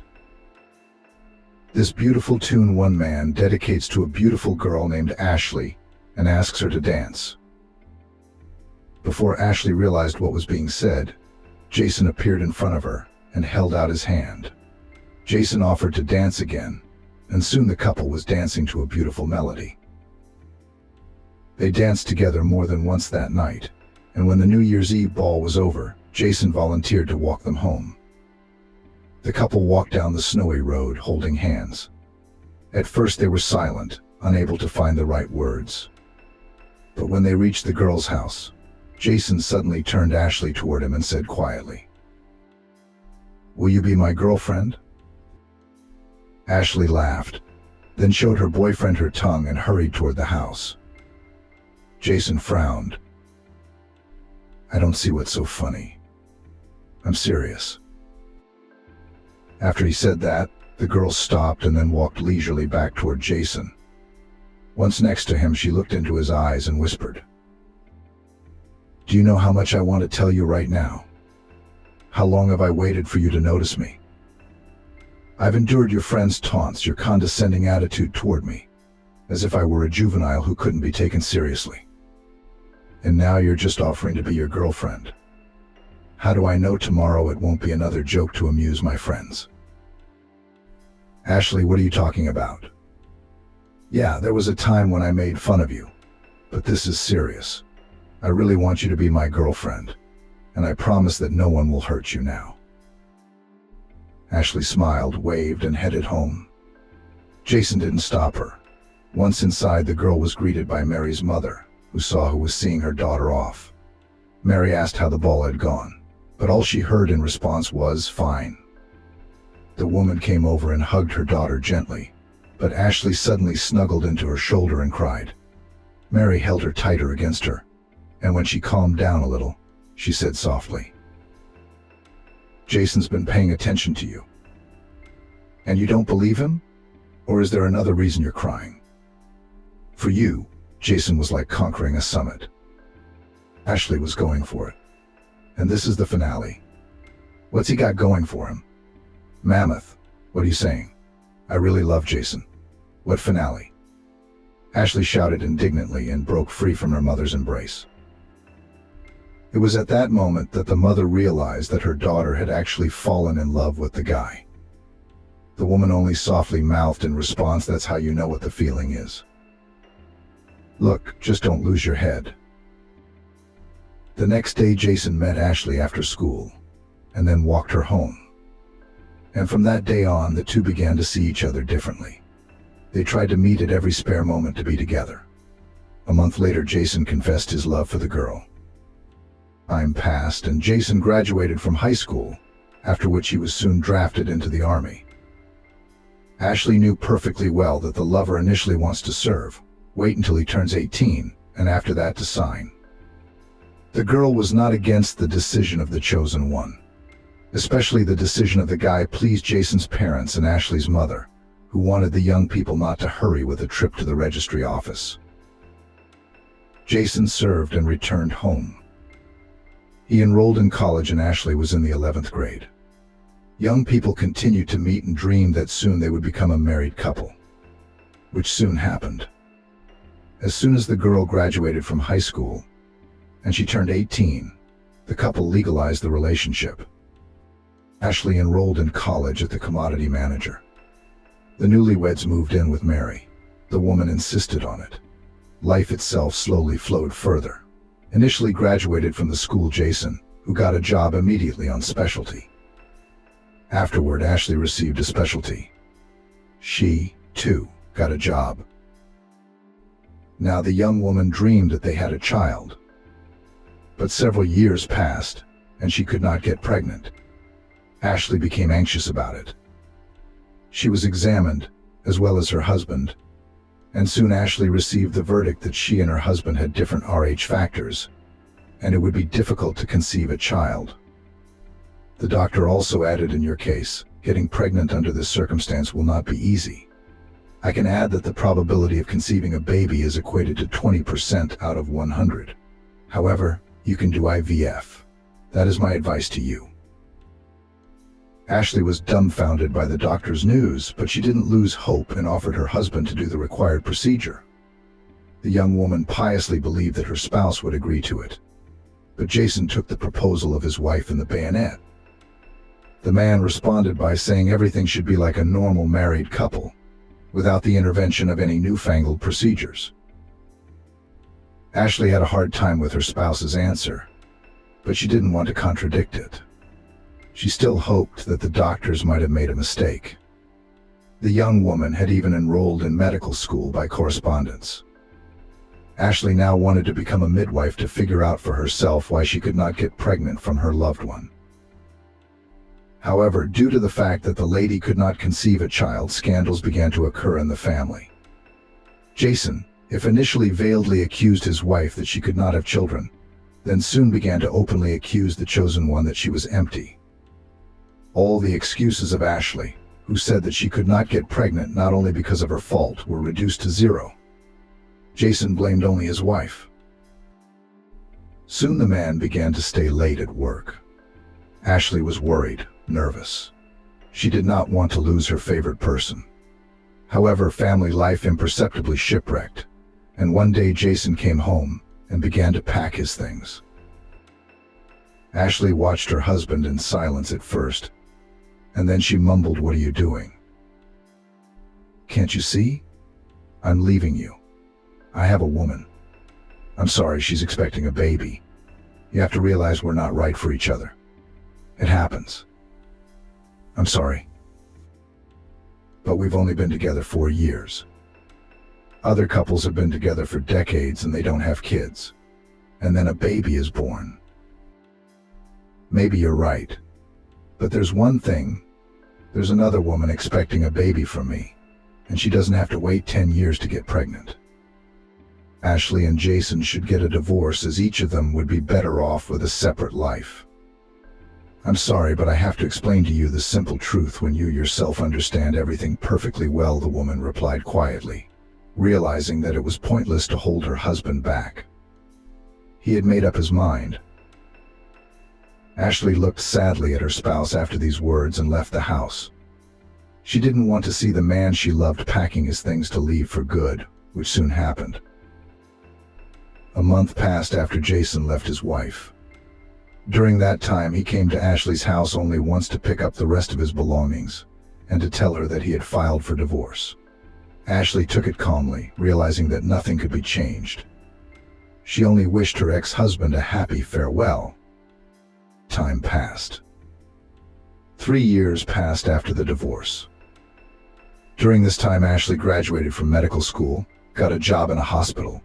Personal life of a young woman did not add up, although representatives of the stronger sex tried to look after her. However, Ashley was indifferent to the attention of men. Her mother was worried about this and repeatedly said, "Daughter, you can't do this. You do not think about your personal life. So many years have passed after the divorce, and you do not even want to accept the courtship of a decent man." I'm talking about Max. The ex-spouse had simply packed up and disappeared from her life. The woman only heard news about him from his sister. Thinking about it, Ashley smiled sadly, which didn't escape her new acquaintance. Why are you sad? I guess I'm not a good conversationalist, he said. It's all right. We're almost there. Now you need to turn into the alley, and there you will find the right house. We are happy to help you. Let's say goodbye. Wait, I'm not ready to let you go right away, Jason said. Why don't you let me meet you? Or is there another way? I'll have fun now. And then you can take me to a better cafe, where we can continue talking. I have to work today and I'm a little tired. Yes, and you from the road need a break. Whatever you say, Ashley said. Let me give you my phone number and we'll call tomorrow and you can tell me where to go. One more thing. Why don't we go back to being on a first-name basis? Okay, she replied politely, then dictated her phone number and waved her hand to her new acquaintance. She turned around and hurried home. When Ashley got home, her mother came to her and anxiously asked why she was late after work. The woman hugged her mother affectionately and told her about the encounter. Honey, what's wrong with you? Mary exclaimed fearfully. Were you sensible when you went with a stranger alone to see him off? What if this man was a criminal, and it was a planned operation to rob you, or even worse? Mom, don't panic, Ashley stopped her. We live in the 21st century. First of all, I'm not beautiful enough to make a man want me at first sight. Second, I don't look like I have a lot of money. You can see it in my clothes, I don't wear brand name clothes. And third, Jason doesn't look like a gangster. I hope you're convinced by my arguments. Still, it was reckless, Mary sighed. Promise me you won't do it again. I will, Mommy, she said with a smile and hugged her mother. A few days later, Ashley met with Jason. The couple chose a small, cozy cafe to talk. The young people made an order, and then Jason asked her how things were going on the personal front. She laughed contagiously when she heard the question, and Jason was puzzled by it. Your question about my personal life was inappropriate for the situation, Ashley explained. If I had a boyfriend or was married, would I be sitting with you right now? Of course not. Let's just say that I was married at one time. But it didn't work out for the same reasons you are. We drifted apart. So I'm waiting for my prince to appear on the horizon. Could that be you? I don't know. It's too early to tell, Jason said. It's only the second time we've seen each other. And we don't know each other. I want to tell you right away that I'm not going to get you into bed right now. Sex isn't the most important thing to me when I'm with a woman. Although I don't deny that it's important too. That's honesty, Ashley said thoughtfully and turned the conversation to another direction. After that date, the couple began to call and see each other frequently. 2 months after meeting Jason, Ashley introduced him to her mother. Mary was charmed by her daughter's gallant suitor and informed Ashley about it. I like Jason myself. I think I'm in love. That's wonderful. Her daughter smiled. Has he proposed yet? No, he just said that I was his one and only. But you know that men are ready for beautiful words just to get into bed. I'm more interested in actions, not sweet talk. Then I'll talk to him about it, Mary decided. But don't do that. I'm going to be 30 in a couple years. Do you want to organize my personal life for me? Mary smiled at her daughter's words. She didn't say anything in response. However, the older woman took it upon herself to talk to Jason about it. When Jason came to visit again, the landlady offered to have a private conversation with her under a plausible pretext. Jason was surprised by Mary's request.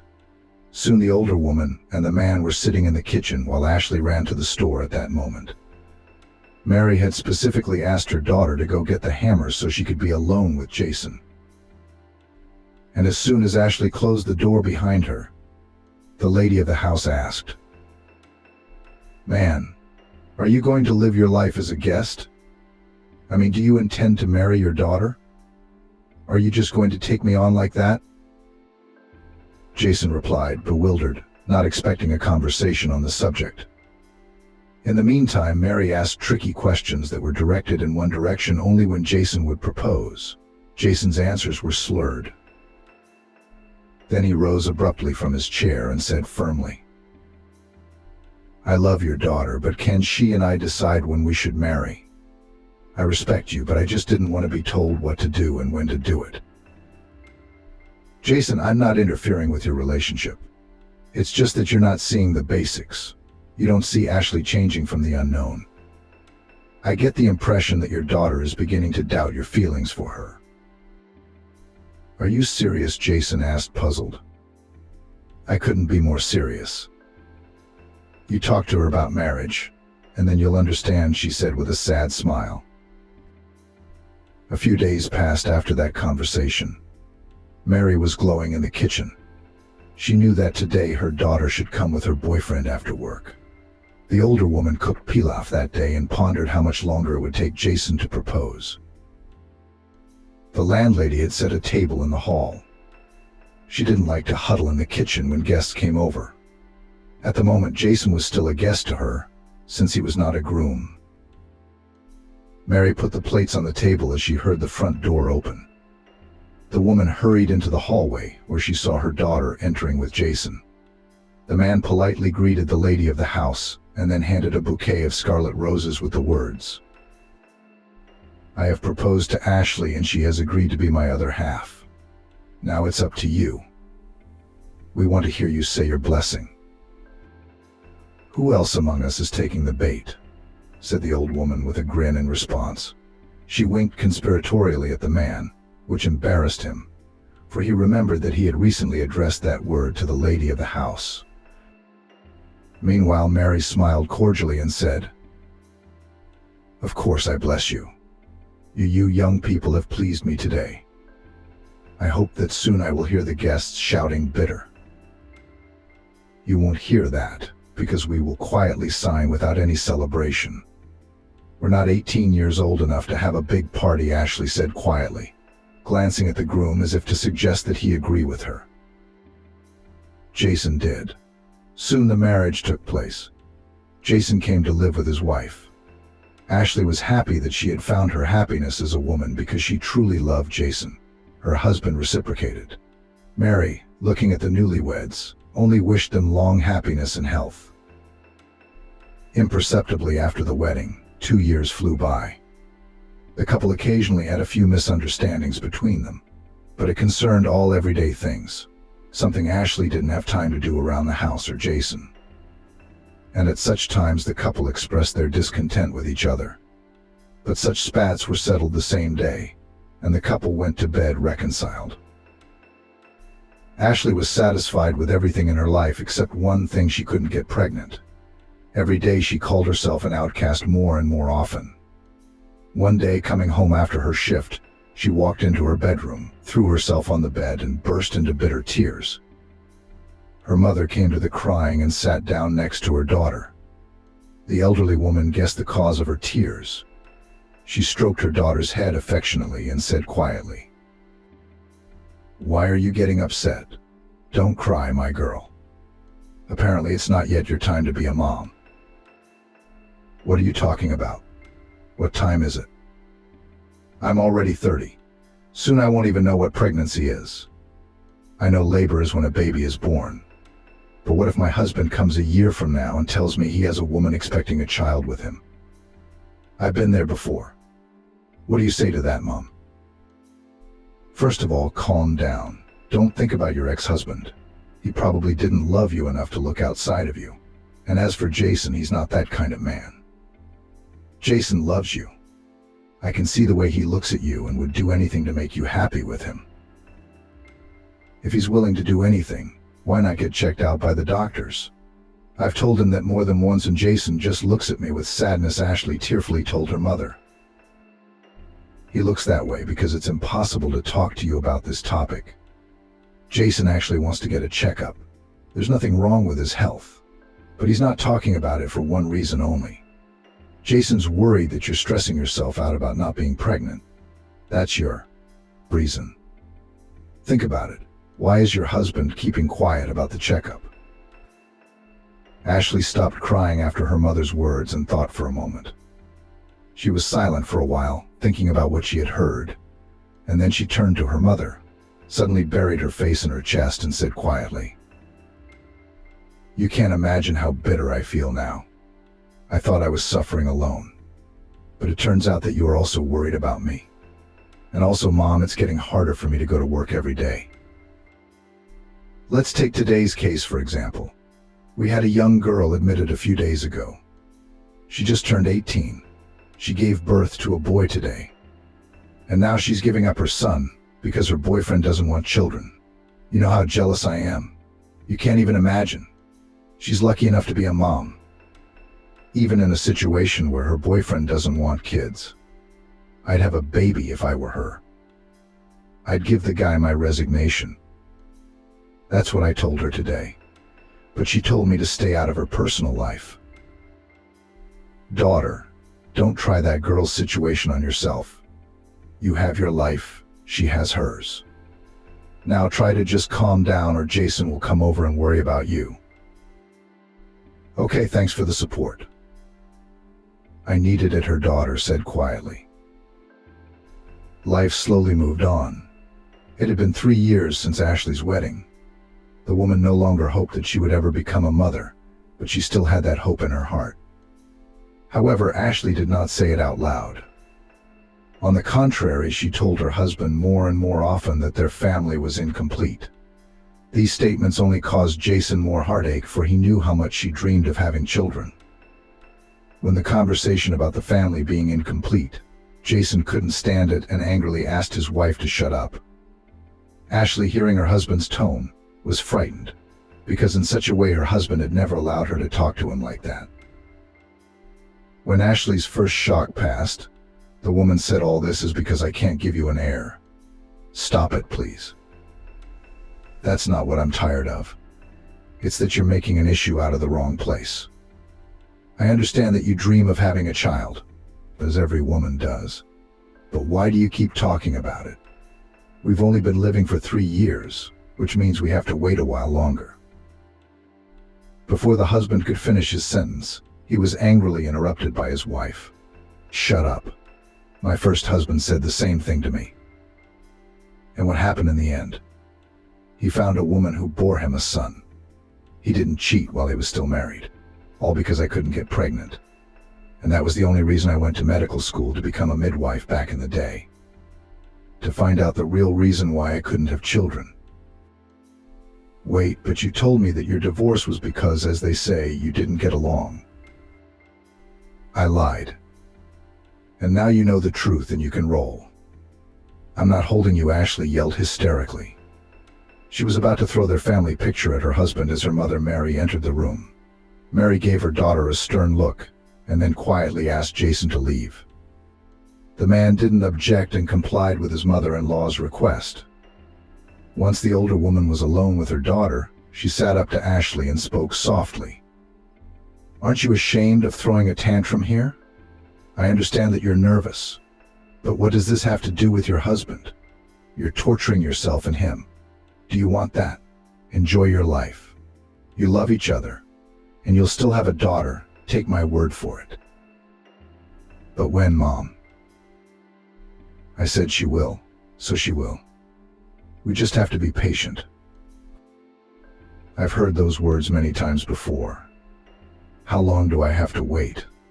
The gynecologist told me that everything is fine with my husband's health too. But I'm still not getting pregnant. After saying that, Ashley abruptly got up from the couch and ran out of the room. Immediately she ran into her husband Jason, who was looking at her with a sad look.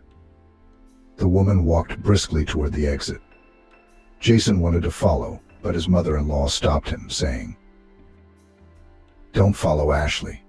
Let her get some fresh air, let her calm down. And in a motherly way, I suggest you go to church with your wife and pray. Ashley's already been there. I suggest you both go. Trust me, Jason, it won't cost you anything." "Okay, Mary," Jason replied. Some time passed. Ashley was at work in a pensive mood. The woman's thoughts were preoccupied with the fact that her menstrual cycle had gone astray. Ashley's pensive mood was noticed by the doctor on duty and asked what was going on with her. Ashley was embarrassed by the question but still told what was bothering her. The medical officer laughed upon hearing the answer and said reproachfully, "I marvel at you, woman. Take you at least, Ashley. Where do you work?" "In a maternity hospital. A midwife." "Exactly. When symptoms like these arise, where should a woman go? And given that you're also a medical professional, what are your thoughts?" "Okay. You don't have to answer that. I can see by the look on your face that the answers to the questions have occurred to you. Let's go. I'd better check you out." After a while, Ashley came out in a happy mood. The doctor informed her that she was pregnant. Upon learning the wonderful news, Ashley immediately called her spouse and then her mother. Soon she was registered at the antenatal clinic. The woman spent the first trimester in the hospital. Then the pregnancy developed without complications. And soon Ashley gave birth to a baby girl at term. The newly married parents named their daughter Amber. The couple was in the seventh heaven of happiness that they had a child. Rejoiced at this event and Ashley's mother. The woman immediately noticed that after the birth of her daughter, as if blossomed. This was noticed not only by Mary but also by neighbors, who at every opportunity said to the elderly woman how Ashley has become more beautiful after the birth of her daughter. She's glowing from the inside out with happiness. "We're so happy for you." "Thank you," Mary replied, and immediately recited the Lord's Prayer to herself. The old woman was afraid that with such words people might inadvertently jinx her daughter's happiness. Meanwhile, Ashley was enjoying her new role as a mom. She enjoyed fussing with her baby, singing songs, putting on her baby's cradles, feeding her baby formula from a bottle. Ashley did her best to take care of her daughter, which sometimes frustrated her mother. Mary also wanted to nurse her granddaughter, so she would occasionally say to her daughter with a sad smile, "You're like a hen. You don't let anyone near you. And I am not a stranger to the baby. I want to babysit the baby too." "Oh, Mom, Amber is my little angel. And I'm just afraid to part with her even for 5 minutes," Ashley replied. Time passed and the girl turned 3. Mary started talking about putting Amber in kindergarten. Ashley immediately flatly refused the offer, which caused her mother's bewilderment. The old woman looked at her daughter with incomprehension and said that the child needed to start contact with her peers. Ashley, hearing her mother's words, replied that she would go with her daughter to the playground where the kids were walking. Mary did not insist any further, realizing that Ashley would not be persuaded. After that conversation, a couple months flew by. Ashley walked with Amber in the public garden. The woman watched her daughter digging. "You know, I agree with that. Mary is retiring soon. Her allowance will be small. Our family budget is going to become quite paltry, and we need to repair the roof. Its finances. If you get a job, we'll have extra income," Ben reasoned. A couple weeks later, Amber was enrolled in kindergarten, and Ashley went straight to work. At first, Amber was cranky and refused to go to daycare, complaining about her stomach or her leg. Lily believed it at first, but then realized that her daughter was being sly to avoid going to daycare. Ashley had a hard time convincing Amber to attend. When Amber stopped being cranky, other problems began. Caregivers complained about her behavior, saying she was acting arrogant and hurting other children. Ashley gave her daughter educational talks, but the complaints continued. Once again, when Ashley came to pick up Amber, the kindergarten teacher said Amber is an insufferable child. She doesn't get enough belt training.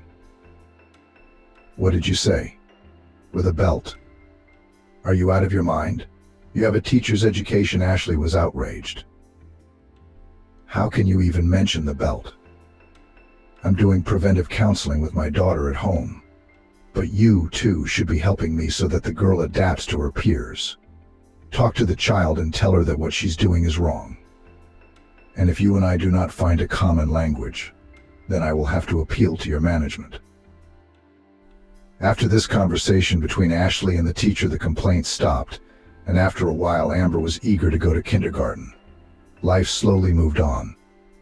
Ashley now dreamed of having a second child.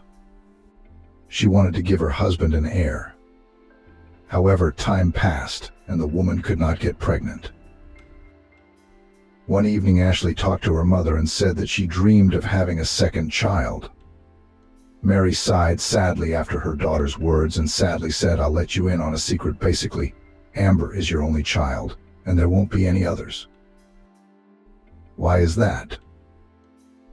It's because we're on our third generation of having only one child. And it's necessarily a girl. That was my grandmother's, then my mom's, and then mine. I wanted to have at least 3 too, but God gave me only you. It's an ancient prejudice. You could say it's a coincidence, though. Don't take hope away from me. I'm bound to have more. I'm sorry, daughter, I probably shouldn't have told you that. I don't want to take away your dream.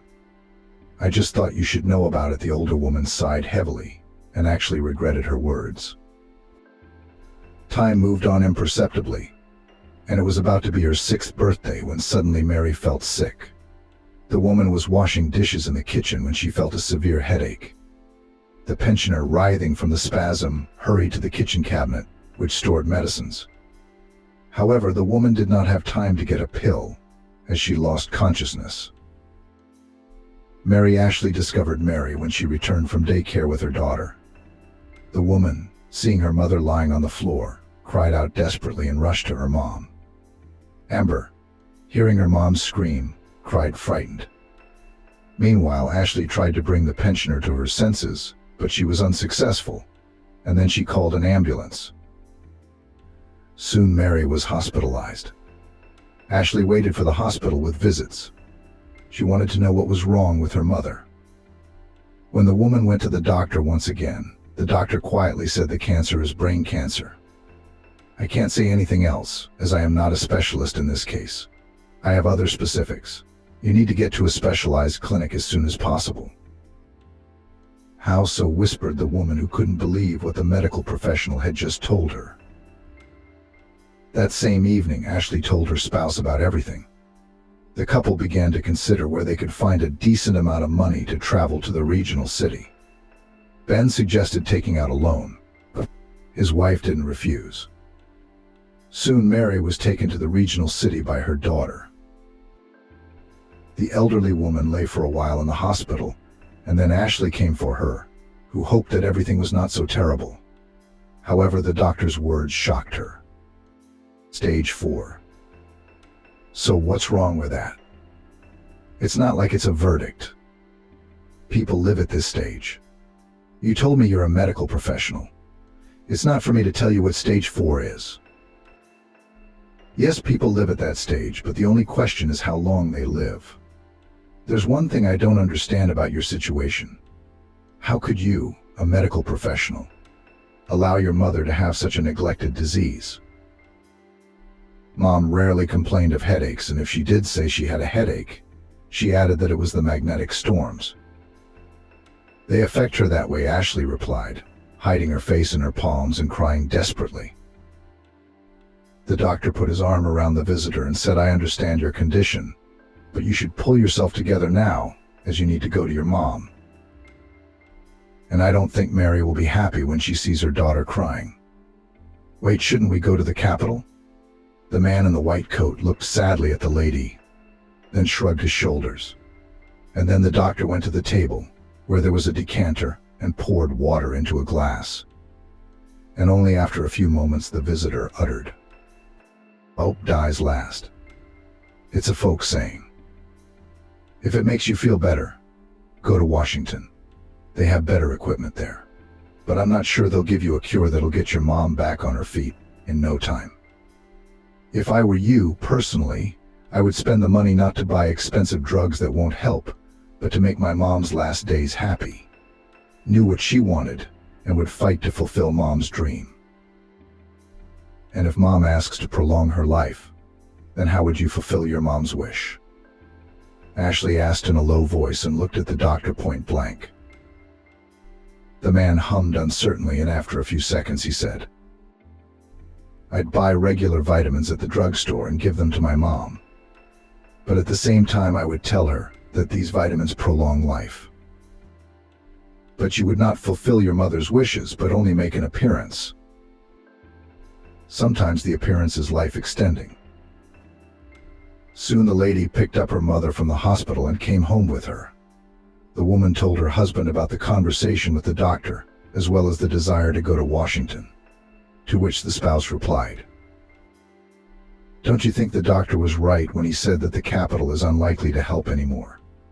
You watch TV and see when celebrities are diagnosed with cancer, and public people spend fabulous money. And what's the result? Are you saying we should just give up and watch mom go quietly to the grave?" "I'm not saying that. Don't twist my words. I'm just trying to make the point that Mary should be at home, not in a hospital room. I don't know how much longer my mother-in-law has left to live, but I'd like her to feel peaceful and uncomfortable." "All right, so be it." Mary lived only 2 months after her hospitalization. It happened early one morning when the sun was just coming out. The daughter, who had been sleeping with her mother lately, found out that the person she loved was no longer in the world. At first, Ashley felt guilty for not realizing in time when her mother complained of headaches. Ben tried to reason with his wife to stop tormenting herself. However, after such support, the woman went into a screaming fit. And when once again Ashley blamed herself for not looking after her mother, the head of the family said, "You're getting paranoid. Stop being hysterical and let it go. Don't you realize you're becoming toxic? It's all because of your speculation. You're not just hurting yourself, you're hurting me and my daughter. You don't understand anything. I'm a medical professional, and I should have responded to Mom's complaints. And I didn't. And as a result, Mom is no longer alive. It's my fault she passed away so early. Oh honey, you're really getting on my nerves. Why don't you stop beating yourself up? I think you should take a vacation with your daughter right before Amber starts first grade. Get some rest and relaxation. I'd go with you, but I don't have vacation until October. What do you think of my offer?" asked the husband and hugged his wife, who was still sobbing. The woman only nodded in response. She no longer had the strength to argue with her husband. Soon Ashley and her daughter left on a trip to the Gulf Coast. The woman was glad that Ben had insisted on the trip. Ashley spent a week at the sea with her daughter, and now it was the last day. Before leaving, Amber asked her mom to go to the beach one last time to admire the sea. Ashley did not refuse the child, and soon mother and daughter were already walking barefoot on the soft golden sand. Every now and then the girl ran to the water to touch the water with her toe. Ashley was watching her daughter when someone called her name. The woman looked back in bewilderment and saw her ex-husband Jason walking toward her. Ashley stared at him in amazement. Jason approached the woman and said hello in a friendly manner before mouthing, "Taking a vacation. I heard from my sister that you have a daughter. Congratulations, you've been dreaming of having kids." "Thank you. So many years have not seen each other, although we live in the same city. But we met at the sea. Listen, let's go sit in a cafe and talk. You and I have a lot to remember. You haven't changed a bit since the baby was born. You're just as petite as before. I'd love to reminisce with you about our pranks in bed. Thank you for the invitation, but I must refuse you. My daughter and I are leaving today, and you'd be better off with your wife, because I have a man I love, and I'm not attracted to the side, unlike you," Ashley replied softly, disgusted by her ex-husband's tone about intimacy. Meanwhile, Jason frowned and said wistfully, "We're not making love to my wife right now. She's 2 months away from giving birth, and she's blown to smithereens. I told my husband to terminate the pregnancy. After all, there are already 2 children, and she said that she will give birth to a 3rd. So it's wonderful that you have so many children. Children are happiness. But I just don't understand why you walk on the beach without your soulmate and children. My wife's at home, and I'm here on business. Like on a business trip. My father-in-law's a businessman. So he sent me down here for a couple days. Well, good luck with your business.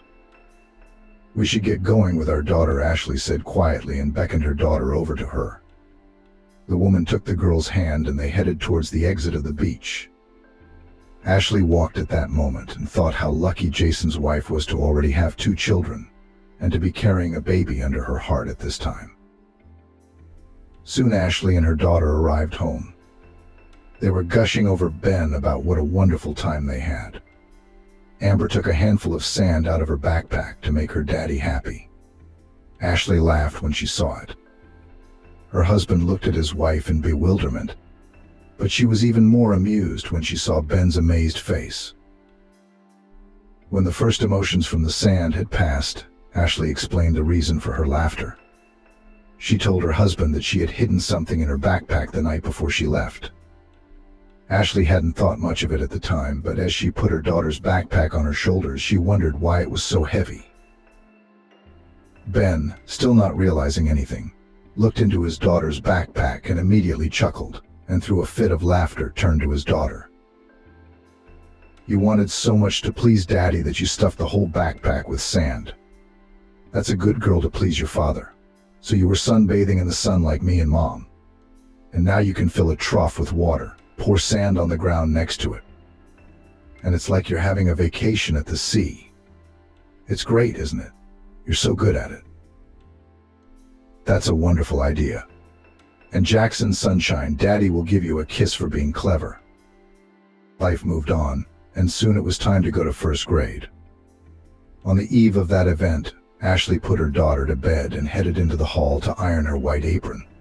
She spread the bedspread on the board, and then laid the apron down thoughtfully and spoke softly. "How quickly time runs. You too. Our daughter is going to first grade tomorrow. As my mother used to tell me, it's worth it for a child to go to school, then time will fly by after that imperceptibly." "Is that you talking to yourself?" pronounced Ben, who had just entered the room and heard his spouse's phrase. "I'm saying that you and I are getting a little old now. And you know, my mom was right when she said that all women in our line give birth to only 1 child. And it's always a girl. Oh, that's so lucky. You and me were in the prime of our lives. And as for the 1-child thing, that's just prejudice. That's what I told my mother. But you see, I can't get pregnant again." "That's all right. We still have a whole cartload of time. Drop what you're doing and let's go into the bedroom to make a baby," Ben said and winked excitedly at his spouse. Ashley smiled and said, "I was having a serious conversation with you." "And you're at it again?" "I'm being quite serious too. And about the kids, I can only say this: we have a daughter. And we should be happy about it. We need to get Amber on her feet so she can go to school and get a good life in the future." And so Amber has already started first grade. Her mother and father alternately took her daughter to and picked her up from school. The girl studied willingly, and soon parents often heard praise from the class teacher. Ashley and her husband were only happy. The first half of the year flew by. Amber became friends with a classmate. The girl's name was Christina. Friends spent a lot of time together. The parents of the girls were only happy about this friendship, which did not affect the performance at school. And now it was spring. The time of summer vacation was approaching. Amber came home alone. She had already been released to school alone after the winter. The girl came home and went to her room without greeting her mother, who was busy in the kitchen. Ashley was curious as to why her daughter had done that. The woman wiped her hands on a towel and proceeded to the nursery, where she saw her upset daughter. The homeowner approached the girl and asked what had happened. Amber glanced glumly at her mom and immediately, almost tearfully, said, "Christina, her parents bought her rollerblades, as well as a helmet, elbow pads, and knee pads. I want to go rollerblading in the summer too." "And what are you getting upset about?" Daddy will come over and talk to him about it. It's all words. Dad already promised me a bicycle. And what? He bought a junk bike. It's a shame to even ride it in the yard. Dad bought me the bike I pointed out in the store, and then suddenly I needed another one. He said, ride this one first, and then you can get another bike. I don't need a bike now. I want rollerblades. In the evening, Ben came home from work, as his daughter immediately ran up to him and asked him to buy rollers. The head of the family, after a little thought, promised his daughter to make the purchase. Ashley heard the answer. The spouse did not interfere in the conversation between father and daughter. However, when Amber went to bed, Ashley emphatically stated that she was against the purchase. Ben looked at his wife in amazement and asked, "Why do you disapprove of rollerblading?" "She's too young for the sport. Amber is a girl, not a boy. It's more appropriate for her to play with her dolls, not run around on those rollerblades like tomboys everywhere." "Wait, honey, you know what kids are like these days. Girls only play dolls in kindergarten, and once they go to school, their priorities change. And anyway, how can you imagine our daughter's friend rollerblading and Amber looking at her with envy? It's a very interesting picture. And if Christina bought a live tiger tomorrow, would you run out and buy that animal for your daughter too? Why make it so complicated?" "Okay, if you promised your daughter, then buy the rollers. But I warn you right away that you will walk with Zlata when she starts to learn to ride them." "Whatever you say, my queen." Imagine how happy that would be for a woman. By the way, I forgot to ask, what did you cook? "Flotsam pasta is my specialty. You know very well that cooking is not my business. That's what I have you for. Now you tell me how your day at work went." Ashley looked lovingly at her husband. Then she told him that she'd had a hard day at work. He asked why it had been tiring at work. Ashley smiled and said, "Although it's a hard day, it's a joyful one.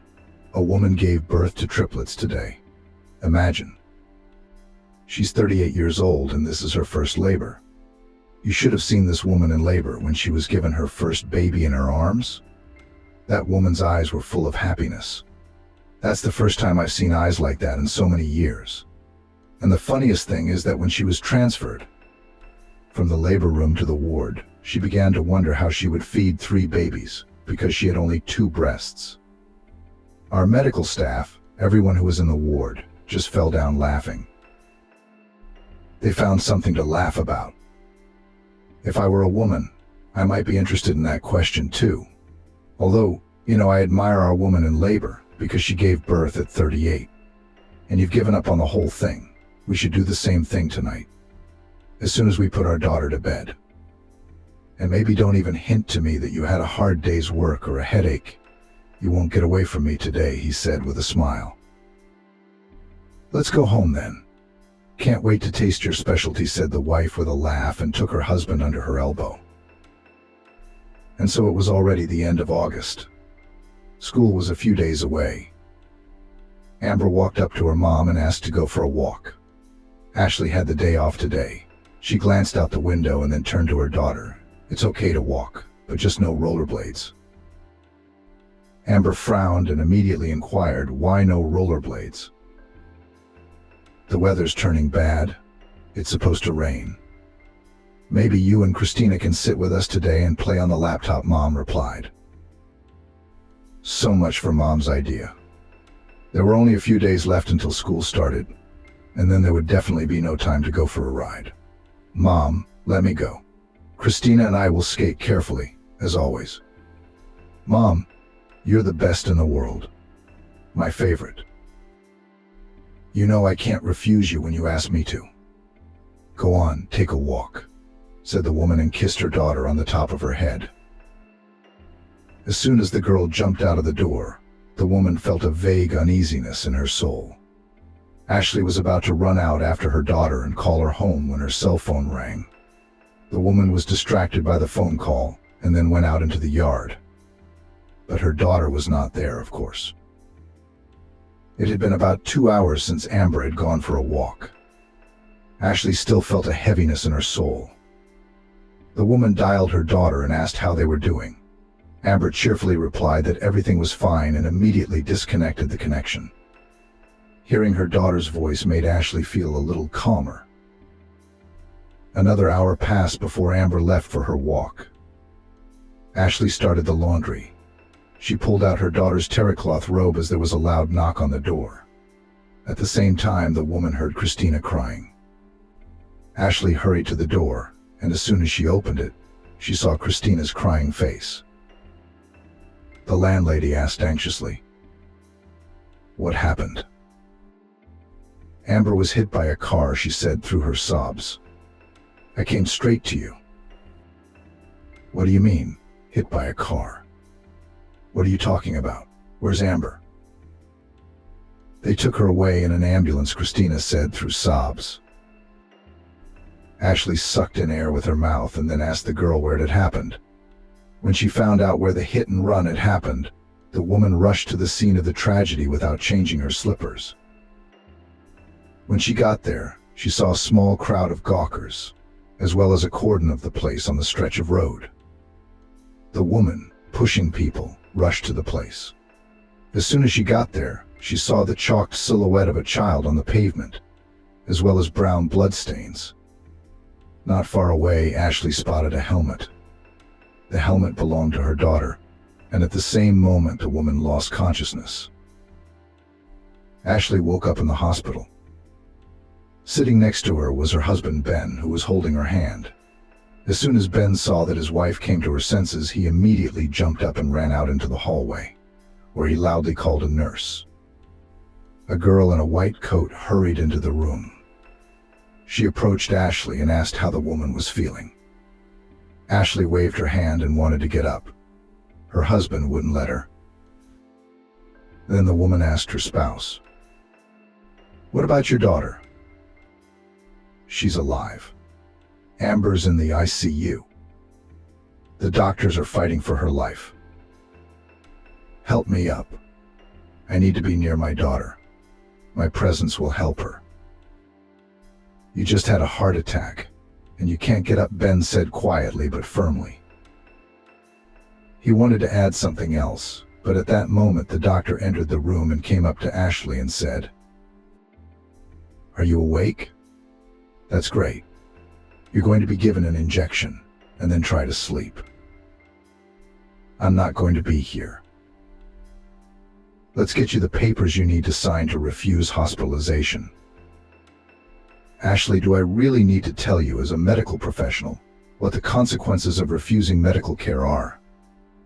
The man in the white coat said sternly. "That's exactly what I know. That is why you should not waste your precious time now and explain to me the plain truths which I already know without you." The doctor looked at Ben after the woman's words, but he only waved his hands, thus making it clear that he could not influence his spouse in this situation. And after a while, Ashley was near the entrance to the intensive care unit. She prayed to God that her daughter would survive. Ben at this time stood near the window and looked at the sill with a hateful look. Some time passed. Ashley walked over to her husband and quietly touched his elbow. The husband immediately flinched at the touch and turned to his wife. He put his arm around Ashley and then pressed the woman's head against his chest and immediately felt her crying. Ben asked her to calm down, but the woman didn't respond to her husband's words. Ben became nervous. He was worried that his wife might have a second stroke. The man wanted to run after the nurse, as he was stopped by his spouse, who faintly said, "Tell me what happened." "I can't tell you much." Anyway, the girls were already rollerblading home. They needed to pass the zebra. As here Christina had a slip on her lap, she bent down to correct it, and her daughter at the same time moved across the road, and then a foreign car flew out. Amber didn't have time to react and a hit and run occurred. Christina was saved from the collision by her knee pads. Witnesses called an ambulance and police officers. The investigator told me the driver fled the scene, but he's already been arrested. He was under the influence of alcohol when he hit our daughter. Ben was silent, looked at his wife, who only clenched her hands in a fist. The woman's face had gone pale. Ashley didn't say anything, she just stood there staring at one point. The man did not know how to behave in this situation, so once again pressed his wife to him and gently said, "Everything will work out, and our daughter will still recover." "I want that bastard to get the maximum punishment," Ashley told him. "That criminal will get what he deserves. Right now I think you should go home so you can recover." "No home, our little girl needs us here." "Okay, sweetheart." It was another couple hours before two doctors came out of the ICU. Ashley rushed over to them and grabbed one doctor by the chest. The man in the white coat tried to pull his hands off the woman, but he was unsuccessful. And then the second doctor turned to the lady's husband. "We did everything we could here, but the girl suffered many injuries. We couldn't save her." Ashley, as soon as she heard this, pushed the doctor away, then sobbed loudly. She then turned to her husband and started beating her fists on his chest, shouting, "It's your fault. It's your fault. I was against these videos. How am I supposed to live without my little girl?" One of the doctors quickly realized that the woman was hysterical. The man in the white coat shouted something to the nurse, who came out to the noise. The lady was given an injection and soon she fell asleep. Ben was next to his wife the whole time. And as soon as the spouse woke up, she asked to take her home. The man complied with the request without any objection. Amber's funeral soon followed. All this time Ashley was in prostration. She did not understand why so many people had come to the cemetery, and also did not realize why those present were expressing their condolences to her. It wasn't until the coffin was being lowered into the hole that Ashley realized it was her baby girl being buried. The woman shrieked, ran to the coffin, wrapped both arms around it, and screamed, "Don't. I can't let my daughter go to her final resting place alone. I want to lie next to her." From the coffin, Ashley was able to tear Ben together with her father, who came to the funeral of his granddaughter. The woman was then picked up by neighbors and hurriedly taken away from the cemetery. At home, Ashley could not sit down at the table to memorialize her daughter as she became ill with heart trouble. Her spouse called an ambulance and the woman was hospitalized. Several days passed after the funeral. Ben visited his spouse daily, although it was a long drive. "We still don't know when the trial will be. Be patient, my dear, let's get better at my place," he told her. "Why should I get better if our daughter is no longer in this world?" Ashley replied. "I realize that we lost our only child, but don't forget that I need you, that I love you, and I can't lose you. And Amber wouldn't want that either." Some time passed. Ashley was released from the hospital and went to work. The days seemed like torture for the woman. Ashley hated the nights most of all, as sleep was non-existent. She had fleeting visions of her daughter coming to her and asking her to punish the man who hit her. Ben saw that his wife could not find peace until she knew what punishment the driver would receive, and soon the trial took place. As it turned out, that driver was some local oligarch. The defendant got off with a fine. It was twisted to mean that Amber was crossing the road in the wrong place. Amber's testimony disappeared from the case, and a whole new set of witnesses came forward. When Ashley found out about it, she went door to door with the D.A.'s office, the police, the DMV. But everywhere she was pointed at the door. The woman was desperate, and after another visit to the investigator, she came home and drank a few shots of whitewater. Ashley literally immediately became tipsy, as strong drinks were not spoiled.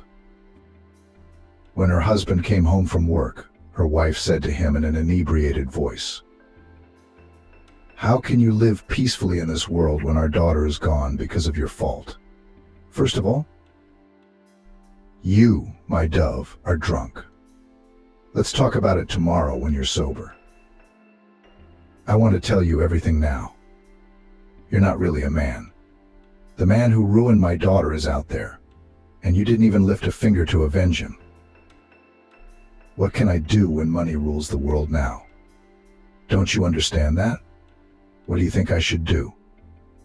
Go to that oligarch and throw him from the 5th floor. Would that make you feel better? Only I'd have to go to jail for it, because I don't have the money to pay him off.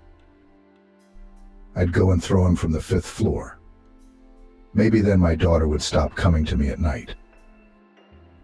Ben did not say anything to his wife, only took the bottle of hot drink from her hands. And afterward the man retired to the nursery to ponder how to help his wife overcome the loss of her only daughter. Sasha did not sleep all night, and the only thing that came to his mind was to take his wife to the bishop in the church, which he soon did. After the church visit, the lady was now less often visited by her daughter in dreams. Time moved on imperceptibly, and now a year has passed since Amber was buried. During this time, the lady had hardened a bit. Whereas she used to come to work in high spirits, now she disliked women in labor. The woman did not tell anyone about it. But the team has already noticed that Ashley often rudely treats future moms. The chief Dr. Jackson Michael repeatedly made his subordinate remarks on this matter.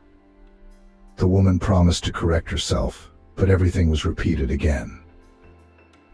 And once Ashley, together with the doctor, delivered a woman in labor. The young woman was in labor for the first time. And when the contractions began, she screamed that she was in pain.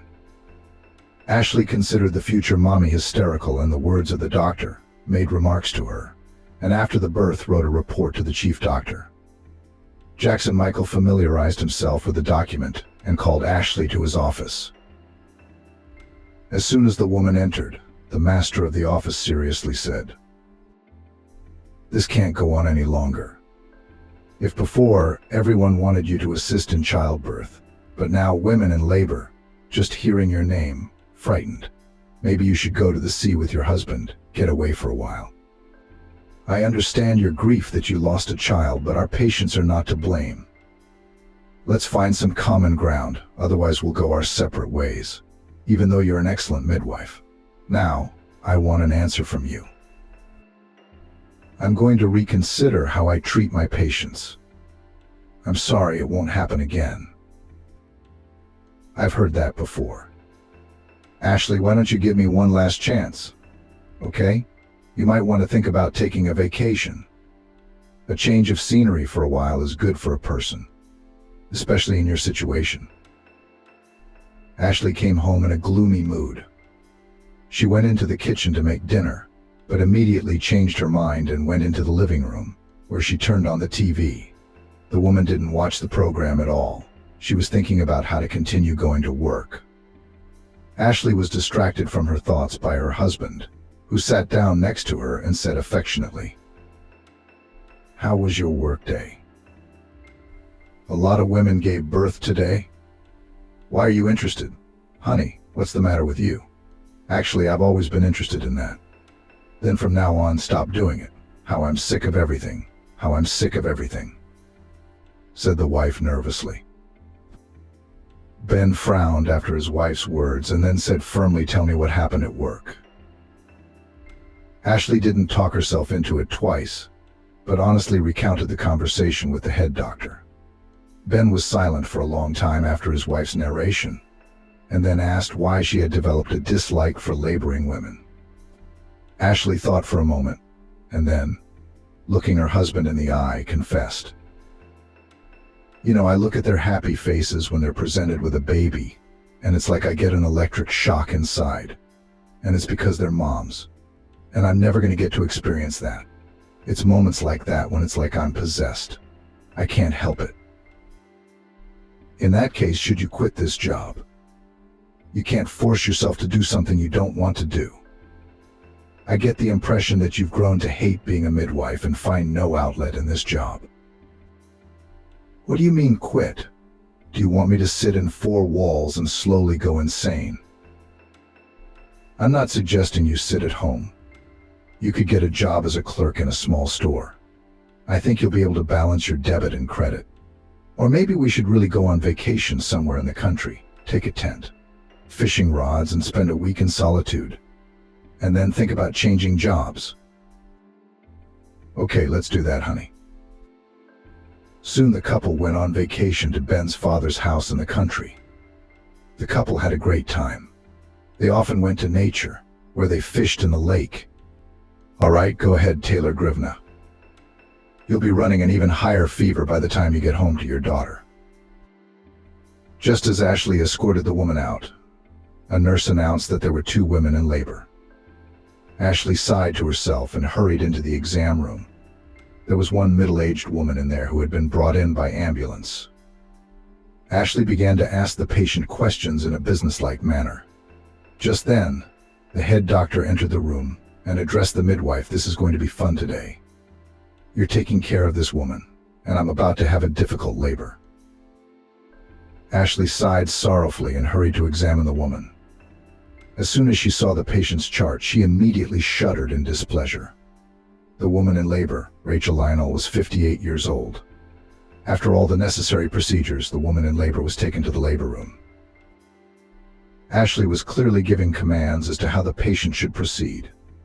Rachel Lionel responded by moaning and begging for the baby to be saved. Ashley was angry with the woman, unable to suppress her anger.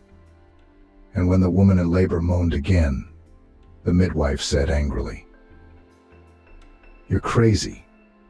How could you think of giving birth at the age of 58? Now keep quiet and do as you're told." The labor was difficult. Ashley was completely exhausted. She would have been happy to have the help of the chief of medicine. But Jackson Michael was delivering triplets, and he was having a hard time with it too. And when the workday was over, Ashley breathed a sigh of relief. Now the only thing she wanted to do was come home, take a bath and go to bed. This day she even changed her principles. She called a cab to get to her place of residence. Previously, she had not allowed herself such expenses. Soon the woman was already at home, where she was met by her husband Ben. He offered his wife to eat, but she waved away and said that she did not want anything, as the day was stressful. Afterward, Ashley said she delivered a baby for an elderly woman. Her husband whistled in surprise and said in amazement, "I can't believe what kind of women we have here." The next day at lunchtime, Ashley received a call from the chief physician, who ordered her to report to work. The woman was often called by her superiors, so she involuntarily had a thought, and whether this call is not connected with yesterday's elderly woman in labor. There was no time to ponder, however, and Ashley drove to the hospital. As soon as she got to the second floor, where the chief physician's office was, a nurse ran up to her and whispered, "Ours is out of control, vomiting and swearing." "What's the reason?" "You know, he said something about the woman in labor yesterday." The girl in the white coat wanted to add something, but then the door opened and the head doctor appeared and said, "I was just waiting for you, Ashley. Come on, let's go have a talk." The first to enter the office was the chief physician, who stood by the desk, tapping his fingers nervously on it. Ashley came in after the man, and she knew from the doctor's demeanor that he was going to get a scolding, since he was rarely this angry. As the woman closed the door, Jackson Michael came right up to her and said sternly, "What are you doing? I am well aware that today both you and I have a day off after yesterday's duty. But I get a call from a doctor saying that a woman in labor wants to get to know me. I wouldn't have responded to this request if I hadn't been told who this woman was. Do you happen to have any idea who this woman might be?" "I do," Ashley replied. "Rachel Lionel Kopylova gave birth to a baby girl." "That's right. When I went to see her, she was curious about the midwife who delivered her baby. Naturally, I asked what was wrong. Rachel wouldn't tell me what the situation was, but it was clear she wasn't happy about what you'd done. And now I'll tell you for your understanding that this woman in labor is the wife of a very famous man in the regional city. And if now we are tortured with checks, the stumbling block will be you, because your tongue says nasty things. I'd like to add that if I fire you, your husband will get it too, and so will I for that matter." "Wait a minute," Ashley said.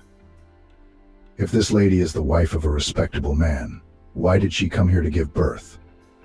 Why didn't she give birth in her own town? You're asking me these questions? The head doctor was indignant.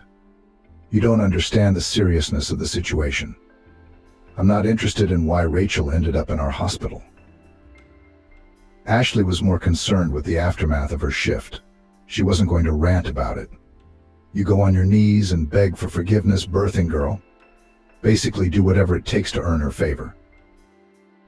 The doctor gestured toward the door, letting her know that the conversation was over. Ashley walked out of the office. Her face was burning. The woman didn't know how to start a conversation with the woman in labor, whom she had insulted. Nevertheless, Ashley pulled herself together and headed toward the room. She knocked on the door and then entered. Immediately her attention was caught by the way Rachel Lionel was admiring her newborn daughter. Ashley hesitated, letting her know she was in the room. She turned at the sound and looked at the midwife intently. I want to apologize to you, Ashley spoke first. I behaved inappropriately with you yesterday. I'll get down on my knees if you want me to. But please forgive me. I didn't know whose wife you were.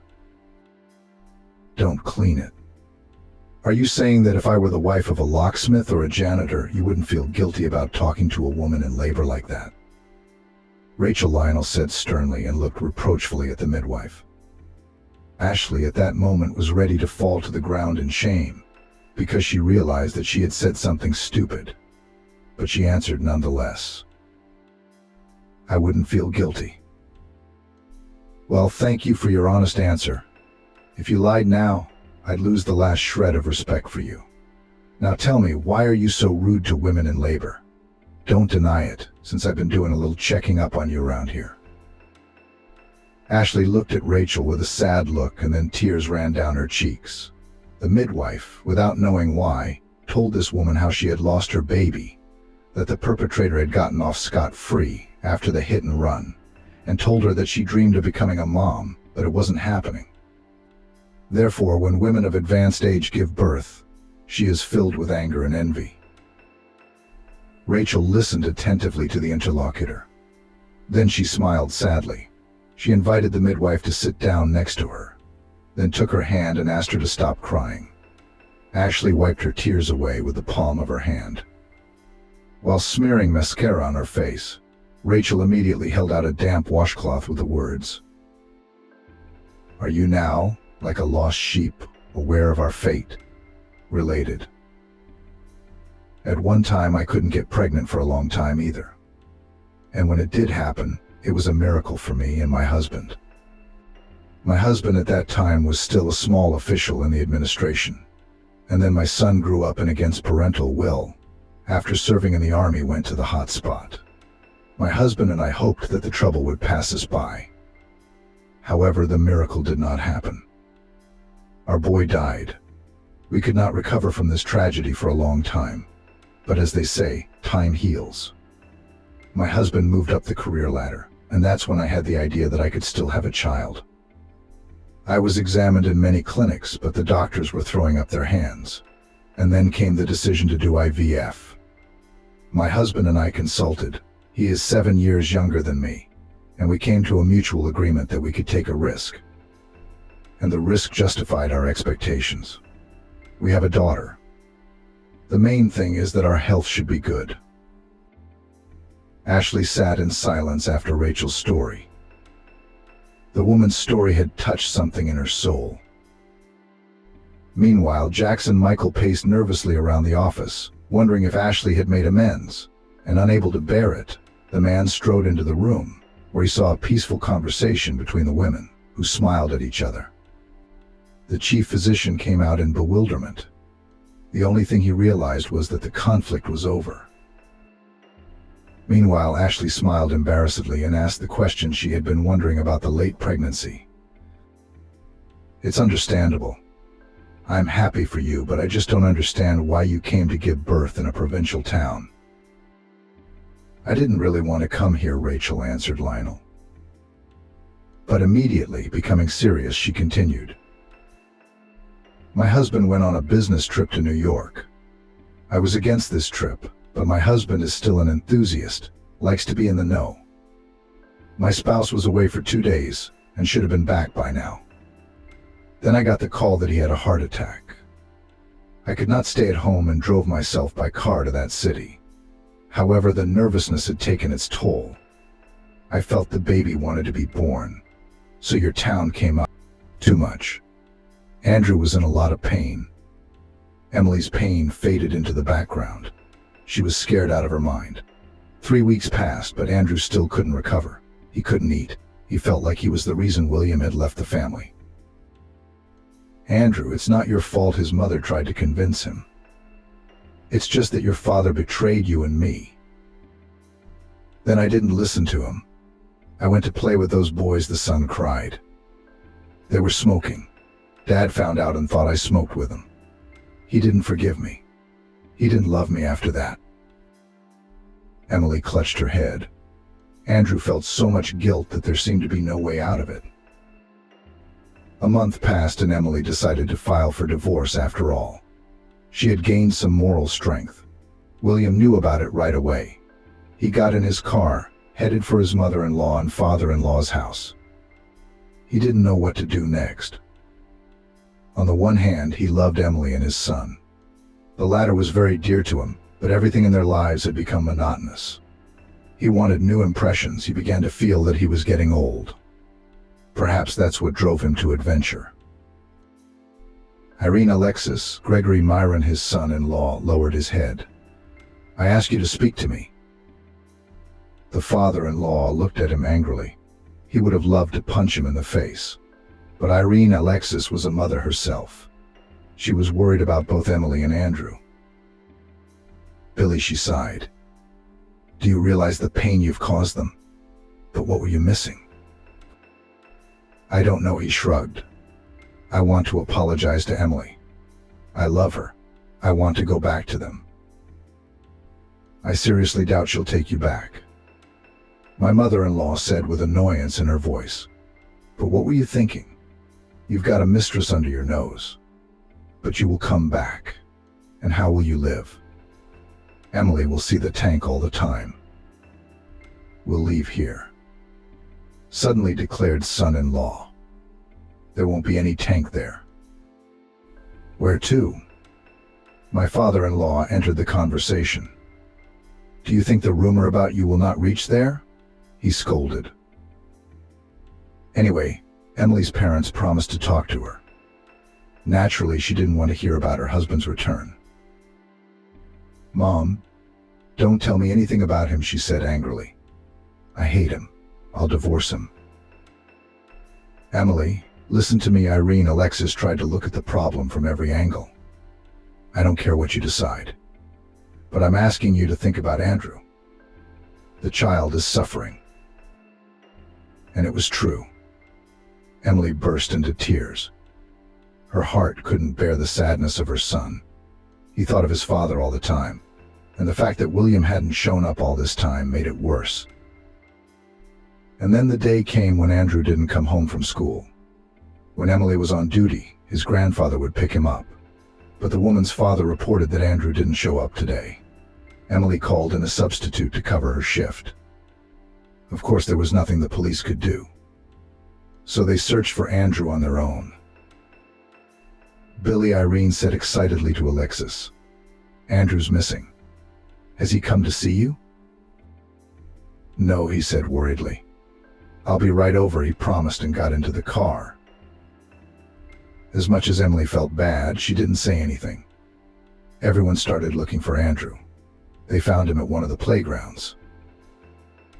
Oh, my son. His mother rushed over to him. Demochka. She started kissing the child. Daddy. When he saw William, he rushed to him. Daddy, cried the boy. You could say that that incident had determined everything. As much as Emily didn't want to, she made the choice to reconcile with William because of her son. Everyone sat at Emily's parents' house and had a serious conversation. We're going to move to another town, the son-in-law said at once. Andrew didn't take a step away from him. Emily agreed. She realized that no matter how womanizer was her husband, he sincerely loved his son. Perhaps that was why William had just taken a mistress. Emily had no intention of leaving her family, but that didn't make her feel any better. Cheating was still cheating, no matter how you looked at it. 2 months later, they sold the house, and Emily and her family moved to a neighboring town, which was 70 kilometers away. They bought a small house, as it was a more promising place, and accordingly, life was more expensive. Emily got a job as a post nurse in one of the hospitals. William found a crew and started doing repairs with them. Such services were in great demand. Andrew recovered quickly, enjoyed going to his new school, and made friends very quickly. Emily's life, despite the fact that she was doing the same things as before, seemed to take a new direction. "Why don't we have a baby?" her husband once said to her. "A child would bring us joy." "I'm not ready yet," she sighed. "I've been traveling a lot in the last year, but you're already 38.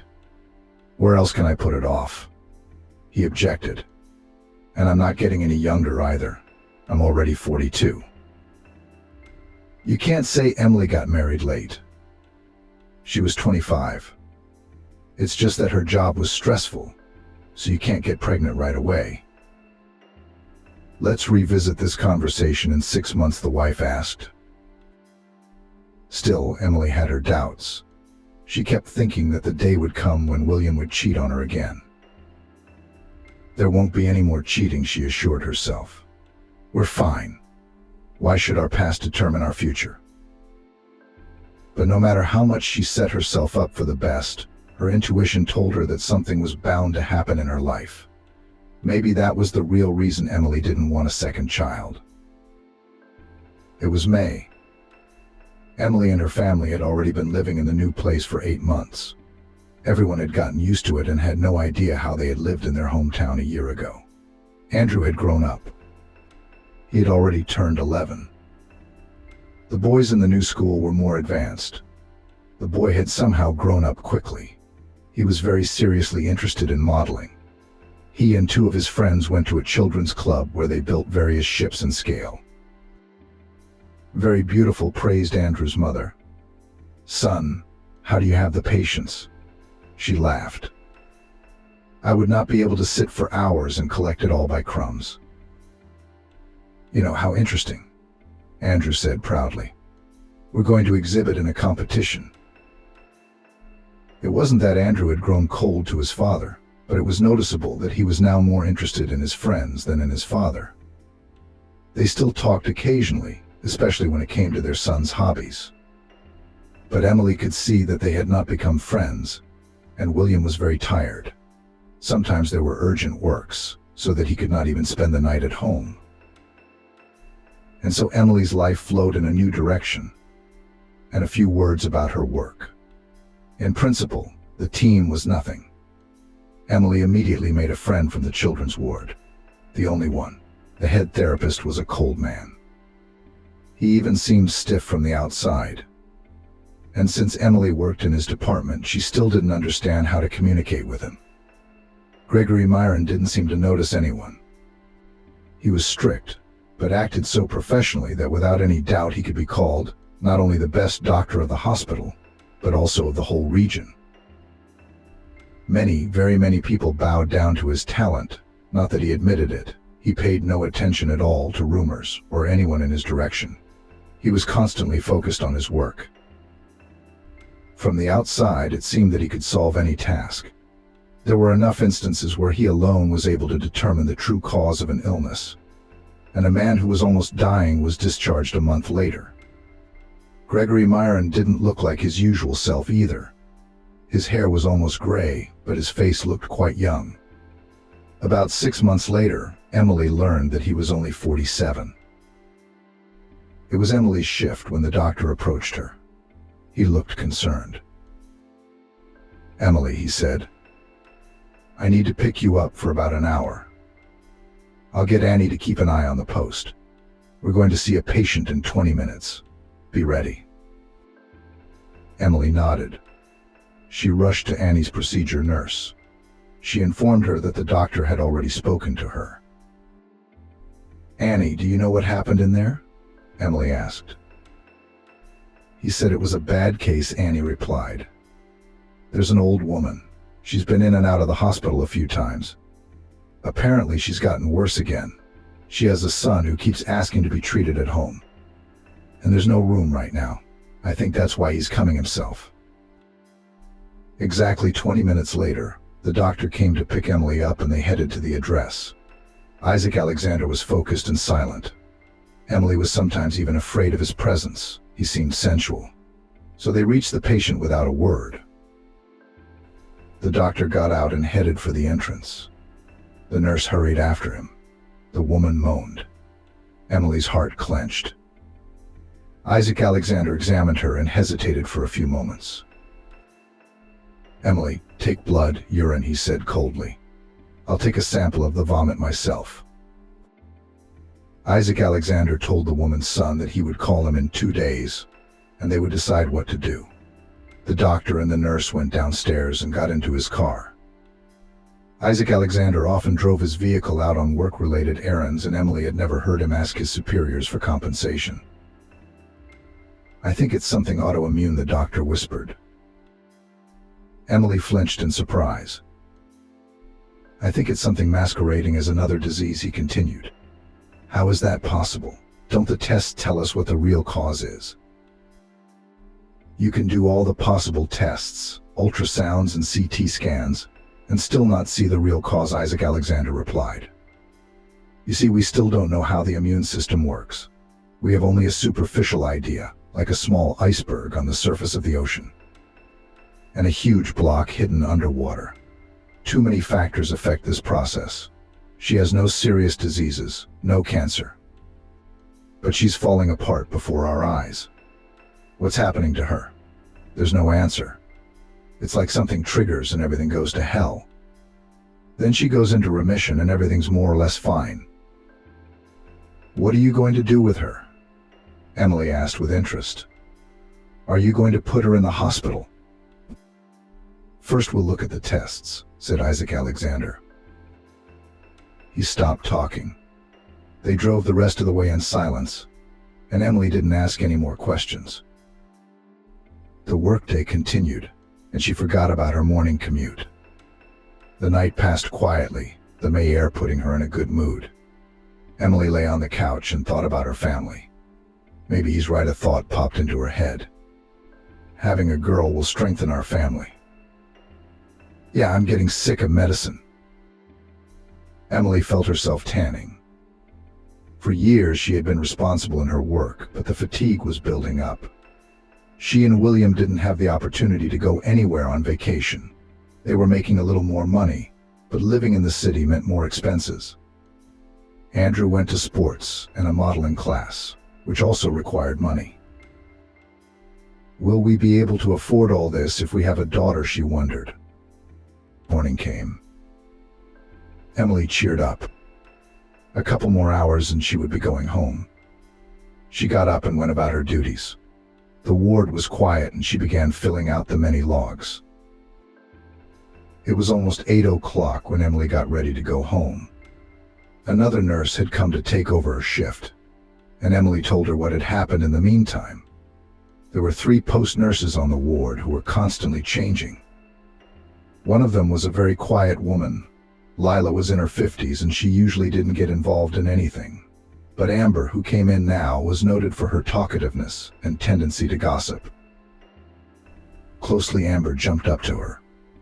I have an anniversary in 3 days. You are required to attend. Do you understand me? She burned a glare at her coworker. Yeah, I'll be working anyway, Emily smiled. What's your anniversary? She was confused. Well, of course it is. 40 years, Amber announced proudly. There's even going to be a robot. That's what coworkers called Isaac Alexander among themselves. Can you imagine? When I told him that, say, let's eat cake, drink juice, he nodded to me in agreement. I doubt he'll even eat the cake, Emily laughed. I've never seen him at a meal. Here's coffee. Yeah, he's weird in general, Amber whispered in her ear. I heard he couldn't save his wife, so he takes his anger out on everyone. What happened to her curiosity piqued Emily. Didn't know he was married? Yeah, she had something, but it had never worked out. There were always things to do at home, so she couldn't afford to just sit idle. Emily closed her eyes. It made the smells even more vivid. A bird sang to her left. It felt good. I want a daughter, she said out loud and laughed at her own thoughts. Her soul sang. In the evening, her husband William returned from work. Andrew had returned from modeling. His eyes were burning. He spent almost half an hour telling his mother about his new job. Emily looked at him and realized that her boy had grown up a lot. A couple more years and he would turn into a guy. Mom, we're going to a competition at the sports school. Can you give me some money? He remembered soccer. Sure, she patted him on the head. Son, how much do you need? I'll call your coach. Emily realized that her secret dream of quitting her job was simply unrealistic. She had always wanted her children to have a better life than she or her parents had. Her father and mother had done everything they could for her. But if they'd had the money, Emily would have chosen a different profession. Not to say she liked medicine. She had dreamed of becoming an architect or a designer as a child, but as they say, it didn't work out. Late in the afternoon, William returned. He ate quickly and went straight to bed. Emily marveled again at how their relationship with her son had changed in just over a year. Andrew was no longer as attached to William, perhaps still to his mother. But Emily could see that just a little more and Andrew would begin to live a life of his own already. How strange does it feel, she thought as she went to bed. Somehow I was sure that my son would always be a little boy who would depend on us. How quickly had things changed. The rest of the days flew by quickly. It was getting close to the weekend, which meant Emily had to go to work again. God, she'd completely forgotten about Amber. Emily remembered tonight. She needed to buy a gift. Nothing came to mind, and it was too late. Emily decided to give her coworker the money to buy what she wanted herself. As the morning began, the hustle and bustle began. Amber arrived at 9 with 2 large bags. She started setting the table. Emily was minding her own business. She took the history of the patient they had traveled to with the doctor at the time. The woman quickly ran her eyes over the test results. Yeah, nothing much, she sighed. There was a slight elevation in the proteins in the general analysis, but it wasn't critical, just a fraction of a percent. Isaac Alexander is probably right. What if it all works on the principle of a wave and there was a failure? Then the indicators normalized. But it's already having repercussions. That's several cycles in a row. Emily wasn't a doctor, so she didn't really look into the problem. She didn't have the knowledge or experience. Amber came in. Everyone is already in the nurse's room, she reported. Isaac Alexander looked tired. Everyone congratulated Amber. Emily slipped money into her pocket. The birthday girl glowed. Most importantly, we wish you a speedy marriage. Annie raised her juice glass. We're tired of waiting for you to find one. Did you find him? Amber said cryptically. You won't believe it, just like I wanted. Tall, dark hair, green eyes, dimpled chin, about my age. Wow, murmured the female half. Isaac Alexander was silent, but he looked pleased. He came up to me on the street, Amber cheered. He even wears a watch like I like, with a big face. Emily swallowed. Something niggled in her chest. She chased away the bad feeling.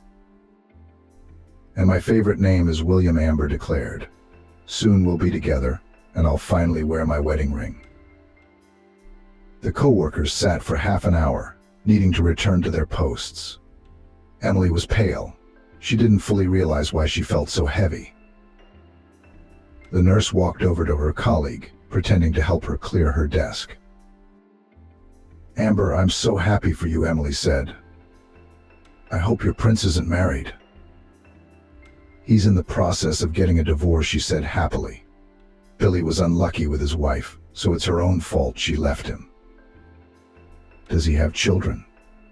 Emily held her breath. Amber looked at her questioningly. I'm worried about you. I don't know what's going on. Well, yes, daughter, calmed the birthday girl. Why are you being such a baby?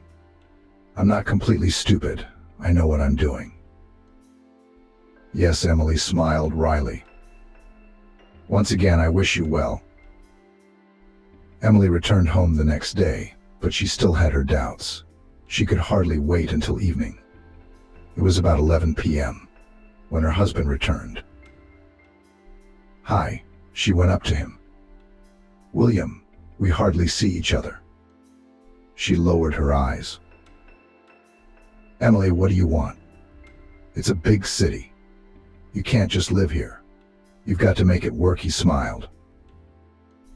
You know, I've been thinking about it, and I think you're right. I want to have a daughter, his wife said suddenly. William was taken aback at first, then put his arms around Emily and kissed her.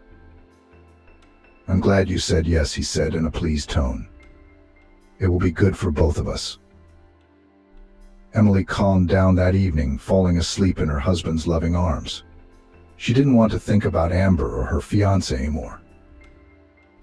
Nearly 2 more weeks passed. Emily had already forgotten what had happened at her co-worker's anniversary party. Emily arrived early that day. Amber was dealing with a difficult patient. She had her cell phone on her desk. Suddenly it rang. Emily glanced at the screen. It said, "Beloved," something hot pulsed through her entire body. There was no response, and the phone went silent. Amber walked over. Emily informed her that someone had called her. The woman immediately grabbed the phone, pressing all the same name. Emily somehow miraculously looked at almost every digit of the number, except the last 2. The magazine fell out of her hands, and she hesitated, but Amber had already gone to the window.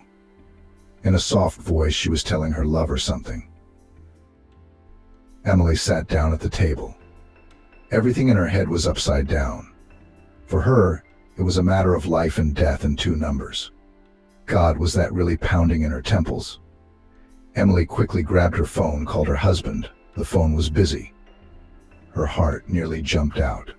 She kept pressing and pressing William's number. Tears streamed from her eyes. Finally, the dial tone went off. Amber came to the table. Emily, what's wrong? I'm at the facility, Billy's husband spoke quickly. The landlord arrived, giving us a scandal. I called the supervisor. Emily didn't know what to say. I was just worried, she barely said. And for good reason. He sighed. The boss won't pay us, and I'm so sick of it. You work, and then bang. For some reason we did nothing, and the house is shiny and the roof is intact, but somehow the owner doesn't see anything. Emily could barely contain herself, wiped away her tears, and went to the nurse's room. She was in a complicated emotional state. On the one hand, she felt like she was being cheated, and that made her seized with pain. On the other hand, she felt like it was all a coincidence, and she was just screwing with herself. Emily, come here. The door opened suddenly, and in walked Dr. Isaac Alexander. It was still 30 minutes before the start of her shift. Isaac Alexander's request seemed odd. Emily cleaned herself up so as not to give away her tears and made her way to the doctor. He asked her to sit down.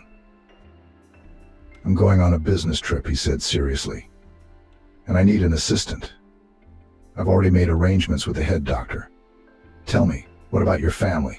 Will it be possible for you to be away for a few days? I know you have a son.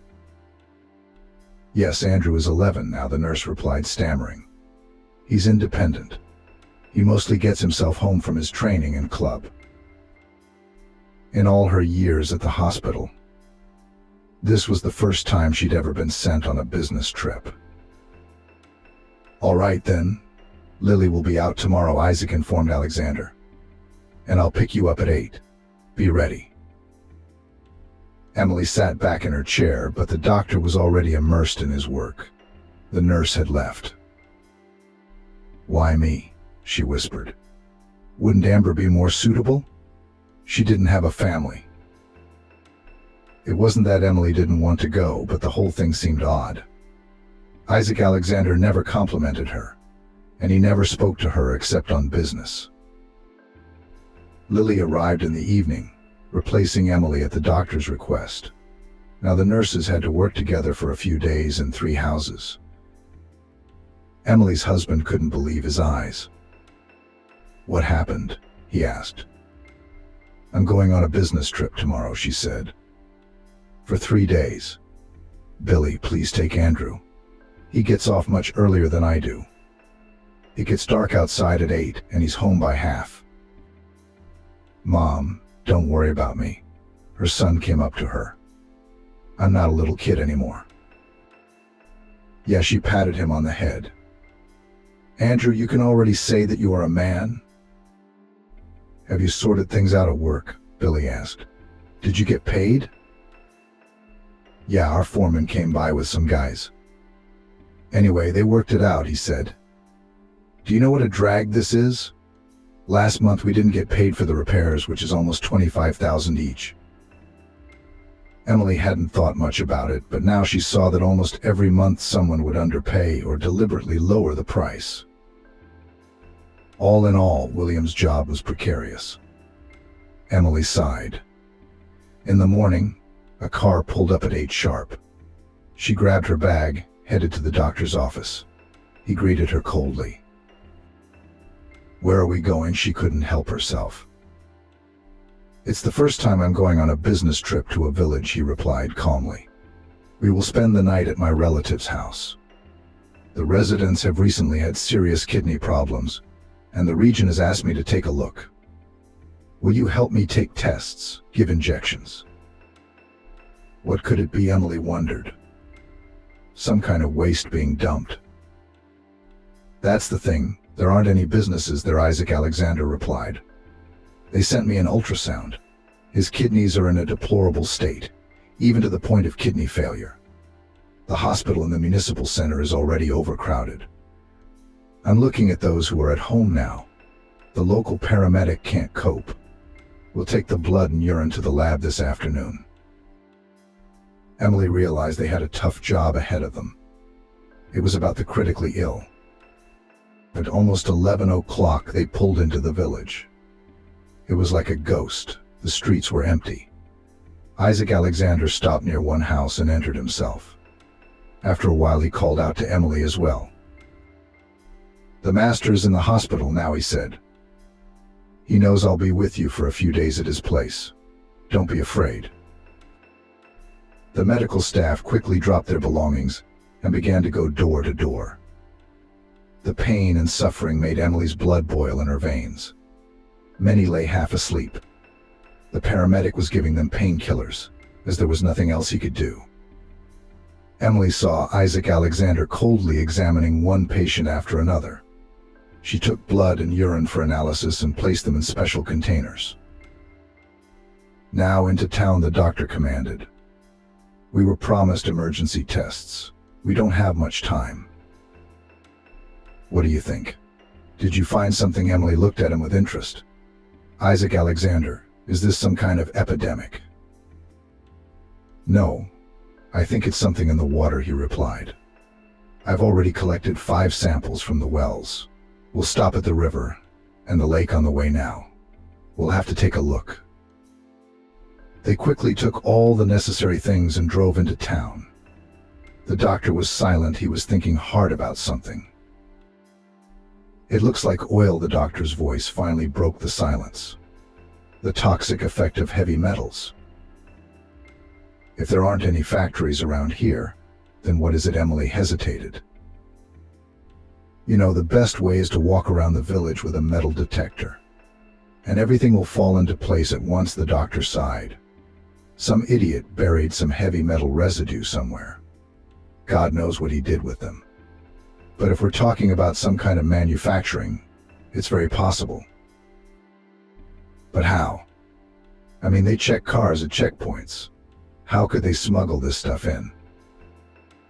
Well, lead, cadmium, arsenic, for example. I'm not sure about mercury. Aluminum doesn't have such an effect on humans. They're more afraid of it.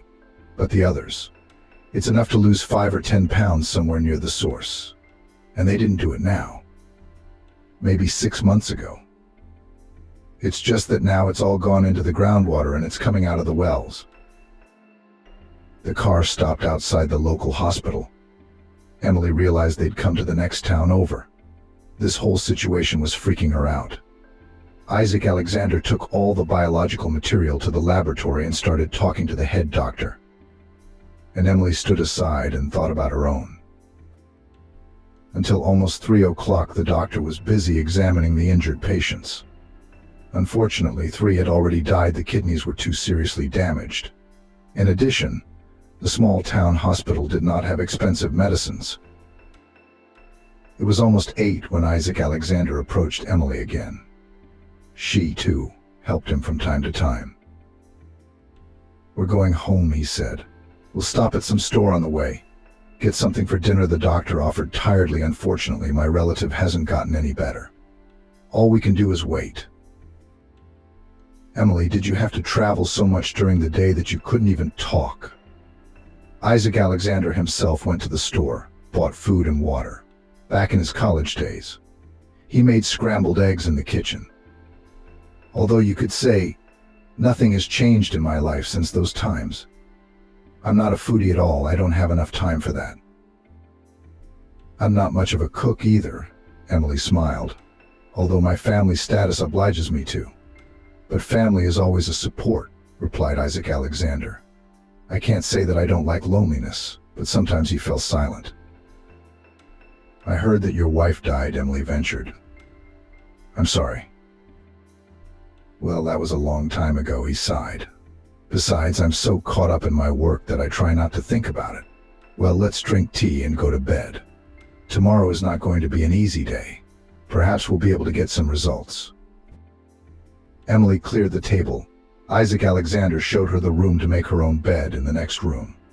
The woman had already called her husband. He was home. Andrew was already asleep. The busy day kept Emily from returning to her thoughts. She closed her eyes. A green meadow appeared in front of her, and Emily heard some voices. The vision turned into a dream, and the woman fell deeply into it. She awoke abruptly. Though still light at heart, the dream did not bode well for her. She was marrying William, saw her beautiful dress, her veil.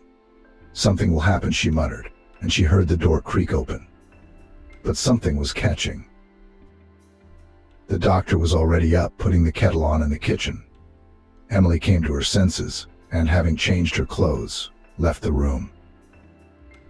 "Good morning," he said as dryly as before. "Let's have breakfast. We need to see the patients, and then we'll go back to the city." Both were silent. "No, he is my wife's brother," Isaac Alexander answered. "After her death, we sometimes communicate." Emily sank back into herself, remembering last night's dream. Her whole body was covered with goosebumps. Actually, they were supposed to arrive tomorrow morning, but Isaac Alexander decided to return at night. Emily didn't bother calling the household, carefully opened the wicket gate, then inserted the key as well, and the front door opened. The house was dark. Emily went in to see her son. He was asleep.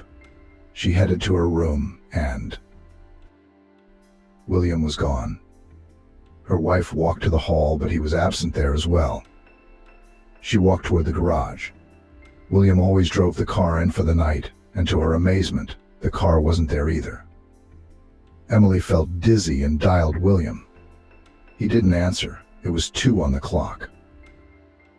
"God, where is he?" she sobbed. Her nerves had frayed over the last few days, and Emily couldn't keep her cool. She could barely sleep. She had to stay home tomorrow, and her shift started the day after. "Mom, hi." Andrew was surprised to see her early in the morning. "I thought I would see you only in the evening." "Son, where is father?" she asked in a trembling voice. "Did you see him last night?" "Yes. When I went to bed, he was at home," Andrew answered at once. "Yeah, he'd already left for work. Look at the time. Dad's got a big order now, so he's leaving early these days." "So you haven't seen him in the mornings?" Emily asked. "Andrew, answer me." No shrugged his son. "Mom, what's going on? We weren't even expecting you until tonight. Dad said you'd go straight to work from your business trip." That was right. That was Emily's plan at first, but the other post nurse gave her until tomorrow morning to rest. Emily had forgotten to warn William about that. Something's not right here, she thought. When Andrew left for school, she wondered, where has he been sleeping all this time? It's no use asking him. I must find out for myself. William opened his eyes and stretched sweetly. Amber lay next to him. She was still asleep. The man got up and began to dress. "This has to end," he muttered to himself. "Our affair had gone on too long." Still, William couldn't help himself. He didn't know what he wanted. He didn't want to lose Emily, because she was a reliable person. With her, he could spend a peaceful old age, and if anything, she would look after him. On the other hand, he was bored. He stood and looked at himself in the mirror and saw great potential. Except with Emily, it wasn't being realized. He wanted passion, crazy emotions, in general, everything that usually happens with mistresses. William forgot about Tammy all too quickly. He no longer felt bad about it, and Emily wouldn't know about it. Well, he'd go out for a couple months. It's nothing. He'd still be with his wife, he thought. The most interesting thing was that only in the middle of the novel William learned that Amber works in the same hospital where his wife works. Moreover, they were, you could say, co-workers. This confused William at first. He immediately wanted to break up with Amber, but she was so into him that he realized not yet ready to leave her. That's how they met. According to the man, he was in the process of divorce because of a worthless wife. Naturally, he was unhappy. And since he was earning well and gave Amber good gifts, she had already made plans for him. She had to marry William, and at any cost. For a very conflicted Amber, who could not get along with anyone until 40 years old, it was the last chance. So the woman wasn't backing down. "Good morning, Kitty," heard the man behind him. "Are you awake already? Come here." She held out her arms to him. "Amber, I'll finish one thing and we'll have a serious talk," William smiled. "Yes, I hope it's about our future," her eyes lit up. "Billy, when are we going to be together?" "About our future," he answered. Except William was going to talk about ending the relationship, not continuing it. Amber pulled her lover toward her. She was happy. She had no doubt that everything would be her way now. Amber had wanted to quit her job for a long time. She was fed up with it already. William looked so much like the kind of man who could provide for Amber. She had been living the dream of him for the last few weeks. Amber was ready to write her resignation letter tomorrow, but she needed assurances. Until William put an engagement ring on her finger, there was a chance he'd run away from her. Amber's sharp tongue scared off even the most patient men who seemed to love her. All in all, the lovers made different plans for each other. William had cooled his passion, and Amber no longer stirred a storm of emotion in him. He quickly turned on his phone and turned pale. Emily had called him many times, and at night. "Okay, I need to get to work. The chief has already called several times." He quickly rushed out of the house. What's her problem? He thought as he got in his car and drove away from Amber's house. Around the corner, he stopped. "Emily, hi," he heard his wife's voice. "I'm sorry, I slept at the site. Didn't hear you call." "Billy will talk to you later," she sounded angry. "I'm busy right now." William flinched. Something told him that Emily didn't believe his fables. Okay, later means later. He threw the phone down angrily and drove to work. Basically, they had already finished the renovations. They'd had a few days of downtime, and he'd spent all that time at Amber's place, coming over only in the evening so his son wouldn't suspect anything. I should have broken up with her when she told him she was working at the hospital, the man said angrily to himself. God forbid Emily finds out. She wouldn't forgive me this time. I don't need Amber for nothing, but I'm not leaving Emily. The man didn't even see himself contradicting himself. In his mind, it was normal to have an affair on the side and then kiss his wife as if nothing had happened. William thought that if he was living with Emily, it meant he loved her. There are no other options. He drove up to a friend's house with whom they worked together. There was nothing to do, and he didn't want to stay at Amber's place either. She'd already gotten everything she wanted the night before, and William was tired of her. But the mistress herself didn't think so. Billy, can you get out for half an hour? I really need your help, she called to him. He went outside so his friend wouldn't hear him. Yeah, I bought something here, something heavy. I need you to come over. The cab didn't want to take me. All right, where are you? I got it. I'll be there in 15 minutes, he promised. Emily was very angry with her husband. She felt like this was all some kind of game. The evidence that William was hiding something was too obvious. His excuses didn't convince her. Emily couldn't find a place to be. She was very tired, but she couldn't sleep. She decided to go downtown to get some distraction, to go shopping. Emily got off the bus with no mood and headed towards the mall. She sat down on a bench. It was nice out, she sighed and looked around, and her gaze fell on the cars standing near the building. In the far corner, she saw some woman kissing her beau.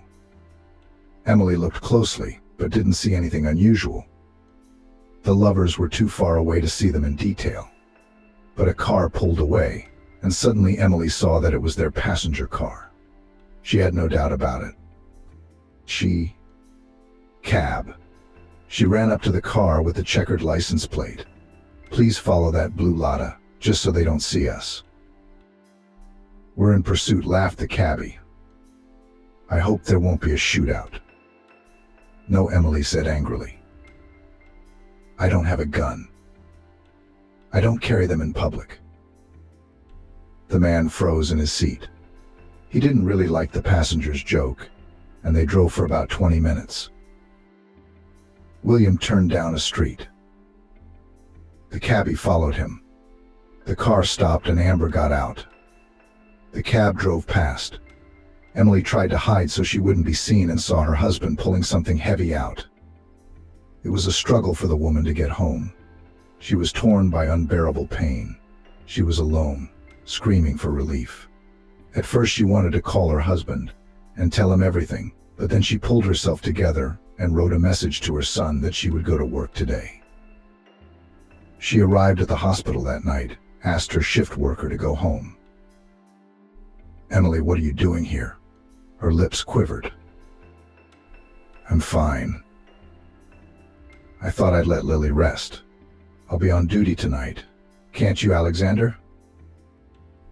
Looked at her pale face, answered nothing, went to his room. Emily didn't know he was sleeping at the hospital tonight, too. He'd gotten a good night's sleep during the day. While they were gone, a patient had been brought in who urgently needed help.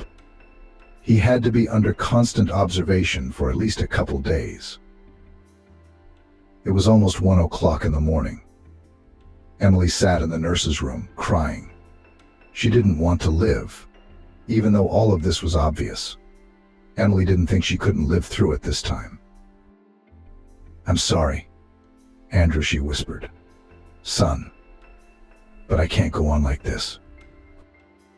She moved the jar of medication toward her. She didn't have the strength to fight anymore. She gave up, brought a mug of water to her lips, trembling, poured the pills on the table. Everyone slept so she would be found dead in the morning. Emily was so absorbed in her pain that she didn't even hear the footsteps. She put the palm of her hand to her mouth with the pills. "What are you doing?" Isaac Alexander rushed to her, grabbed the nurse's hand, and all the pills flew to the floor. "Emily, what's going on?" He squeezed her palm so tightly that she even shrieked. The woman stared at him blankly. The doctor opened the faucet, drew water, poured it over her head with lightning speed. "What are you doing?" "I'm wet." She came to her senses. She waved her hands away from the doctor. Isaac Alexander still managed to wipe her hair with a towel. He pulled the woman against him. Emily hugged him and sobbed loudly. "It's all right," he said in a gentle voice. "Emily, you're going to feel better now." He grabbed the nurse and dragged her into his office. He quickly took out some pills and threw them into a glass of water. Emily managed to drink them down. She was trembling. Isaac Alexander kept stroking her head. She began to calm down. "Thank you," she whispered. "Oh my God, I almost poisoned myself." She didn't even have the strength to cry. Isaac Alexander put her on the couch and stayed with her until she fell asleep. "Stupid girl," he scolded as he returned to his office. "No problem is worth taking your own life." Around 6, Emily opened her eyes and immediately remembered what had happened. She felt both ashamed and hurt that she could have died. She opened the door. Isaac Alexander was asleep. She gazed into his face. It was filled with light. "I guess there are angels on earth after all," she thought. That's how kindness and a desire to help people hide behind coldness and calculating. Isaac Alexander seemed so dear to her. Emily sat quietly in her chair and watched him. She didn't know how much time had passed, but at one point the doctor opened his eyes. "How long?" he asked immediately. "Emily, are you okay?" "Yes, thanks to you, I didn't make a fatal mistake. Otherwise I wouldn't be here." She lowered her eyes. "Can you tell me what happened?" The doctor sat down on the couch. "Judging by what you wanted to do, something serious." "My husband cheated on me." And not for the first time, tears flowed down her cheeks. "When we were still living at home, he had an affair with our neighbor." And now Emily was silent. "And now my husband is having an affair with Amber, remember? She told me at her birthday party that she'd met a prince. Well, it was him. I saw them together. Yeah, it's Santa Barbara." Isaac Alexander scratched his head. "But if he's such an unreliable man, then he's hardly worth you taking your life because of him." "I certainly won't now. It was some kind of obsession. I don't know how to explain it to you. I was in so much pain," she whispered. "I understand. I was in the same situation myself once. After my wife died, I didn't want to live either. I tried slitting my wrists once, but I couldn't. And the second time I wanted to hang myself. But all the time someone held me back. I trusted this force, and now I am grateful to God that he did not allow my death. You have to live, no matter how difficult it is. It's the only way to understand why we've been given all this." Emily calmed down. She realized clearly that she would not stay with William, no matter how much their son suffered. She could never forgive her husband again. By 8, Amber came in, radiant. Emily was as cold to her as ever. "Were you tortured last night?" She was outraged. "Why are you looking at me like I'm the enemy?" Emily went to change. A doctor approached the post nurse. Isaac Alexander asked her to come in to see him. "You wanted to see me?" Amber tossed the doctor nonchalantly.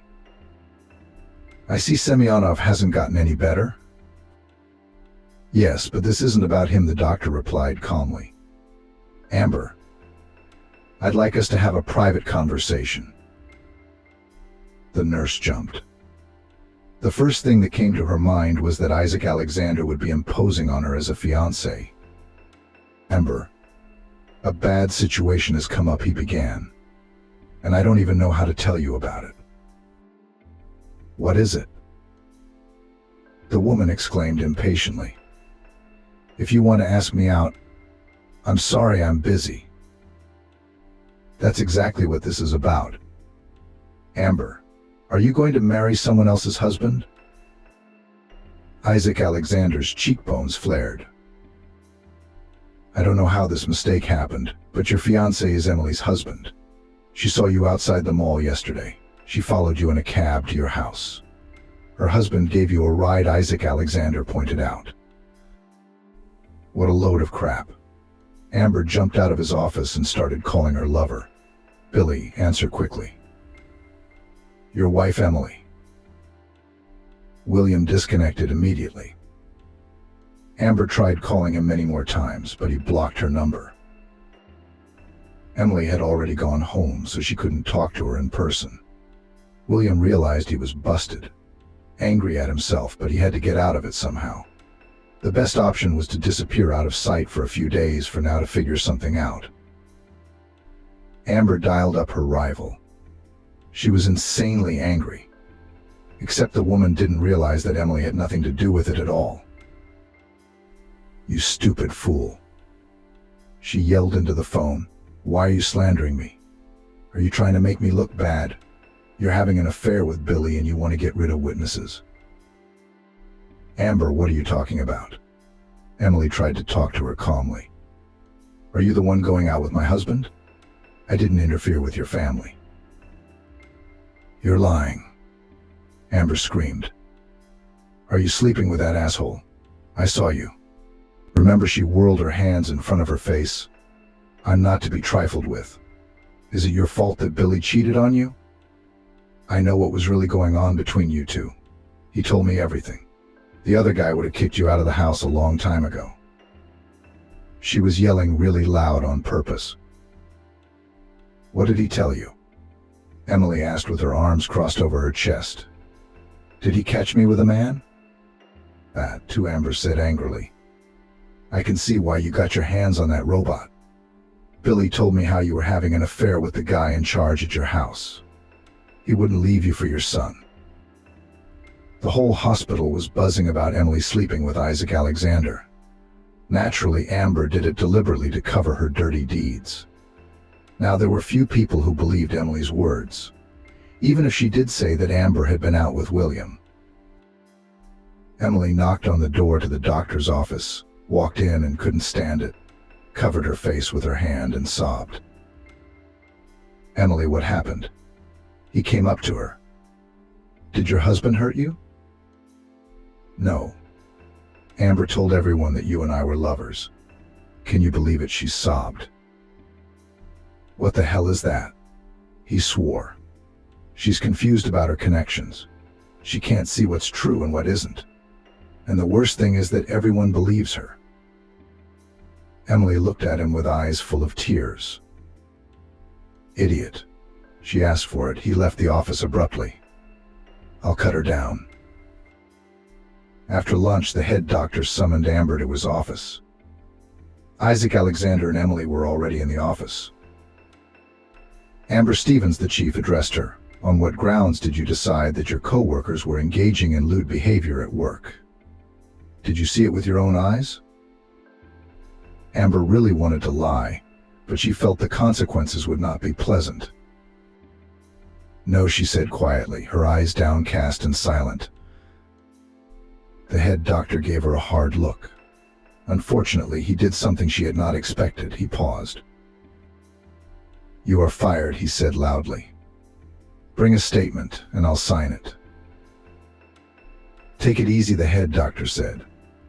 "Amber, like you are a pond, and real specialists like Isaac Alexander can be counted on the fingers. If you had a brain, you wouldn't be making all this up."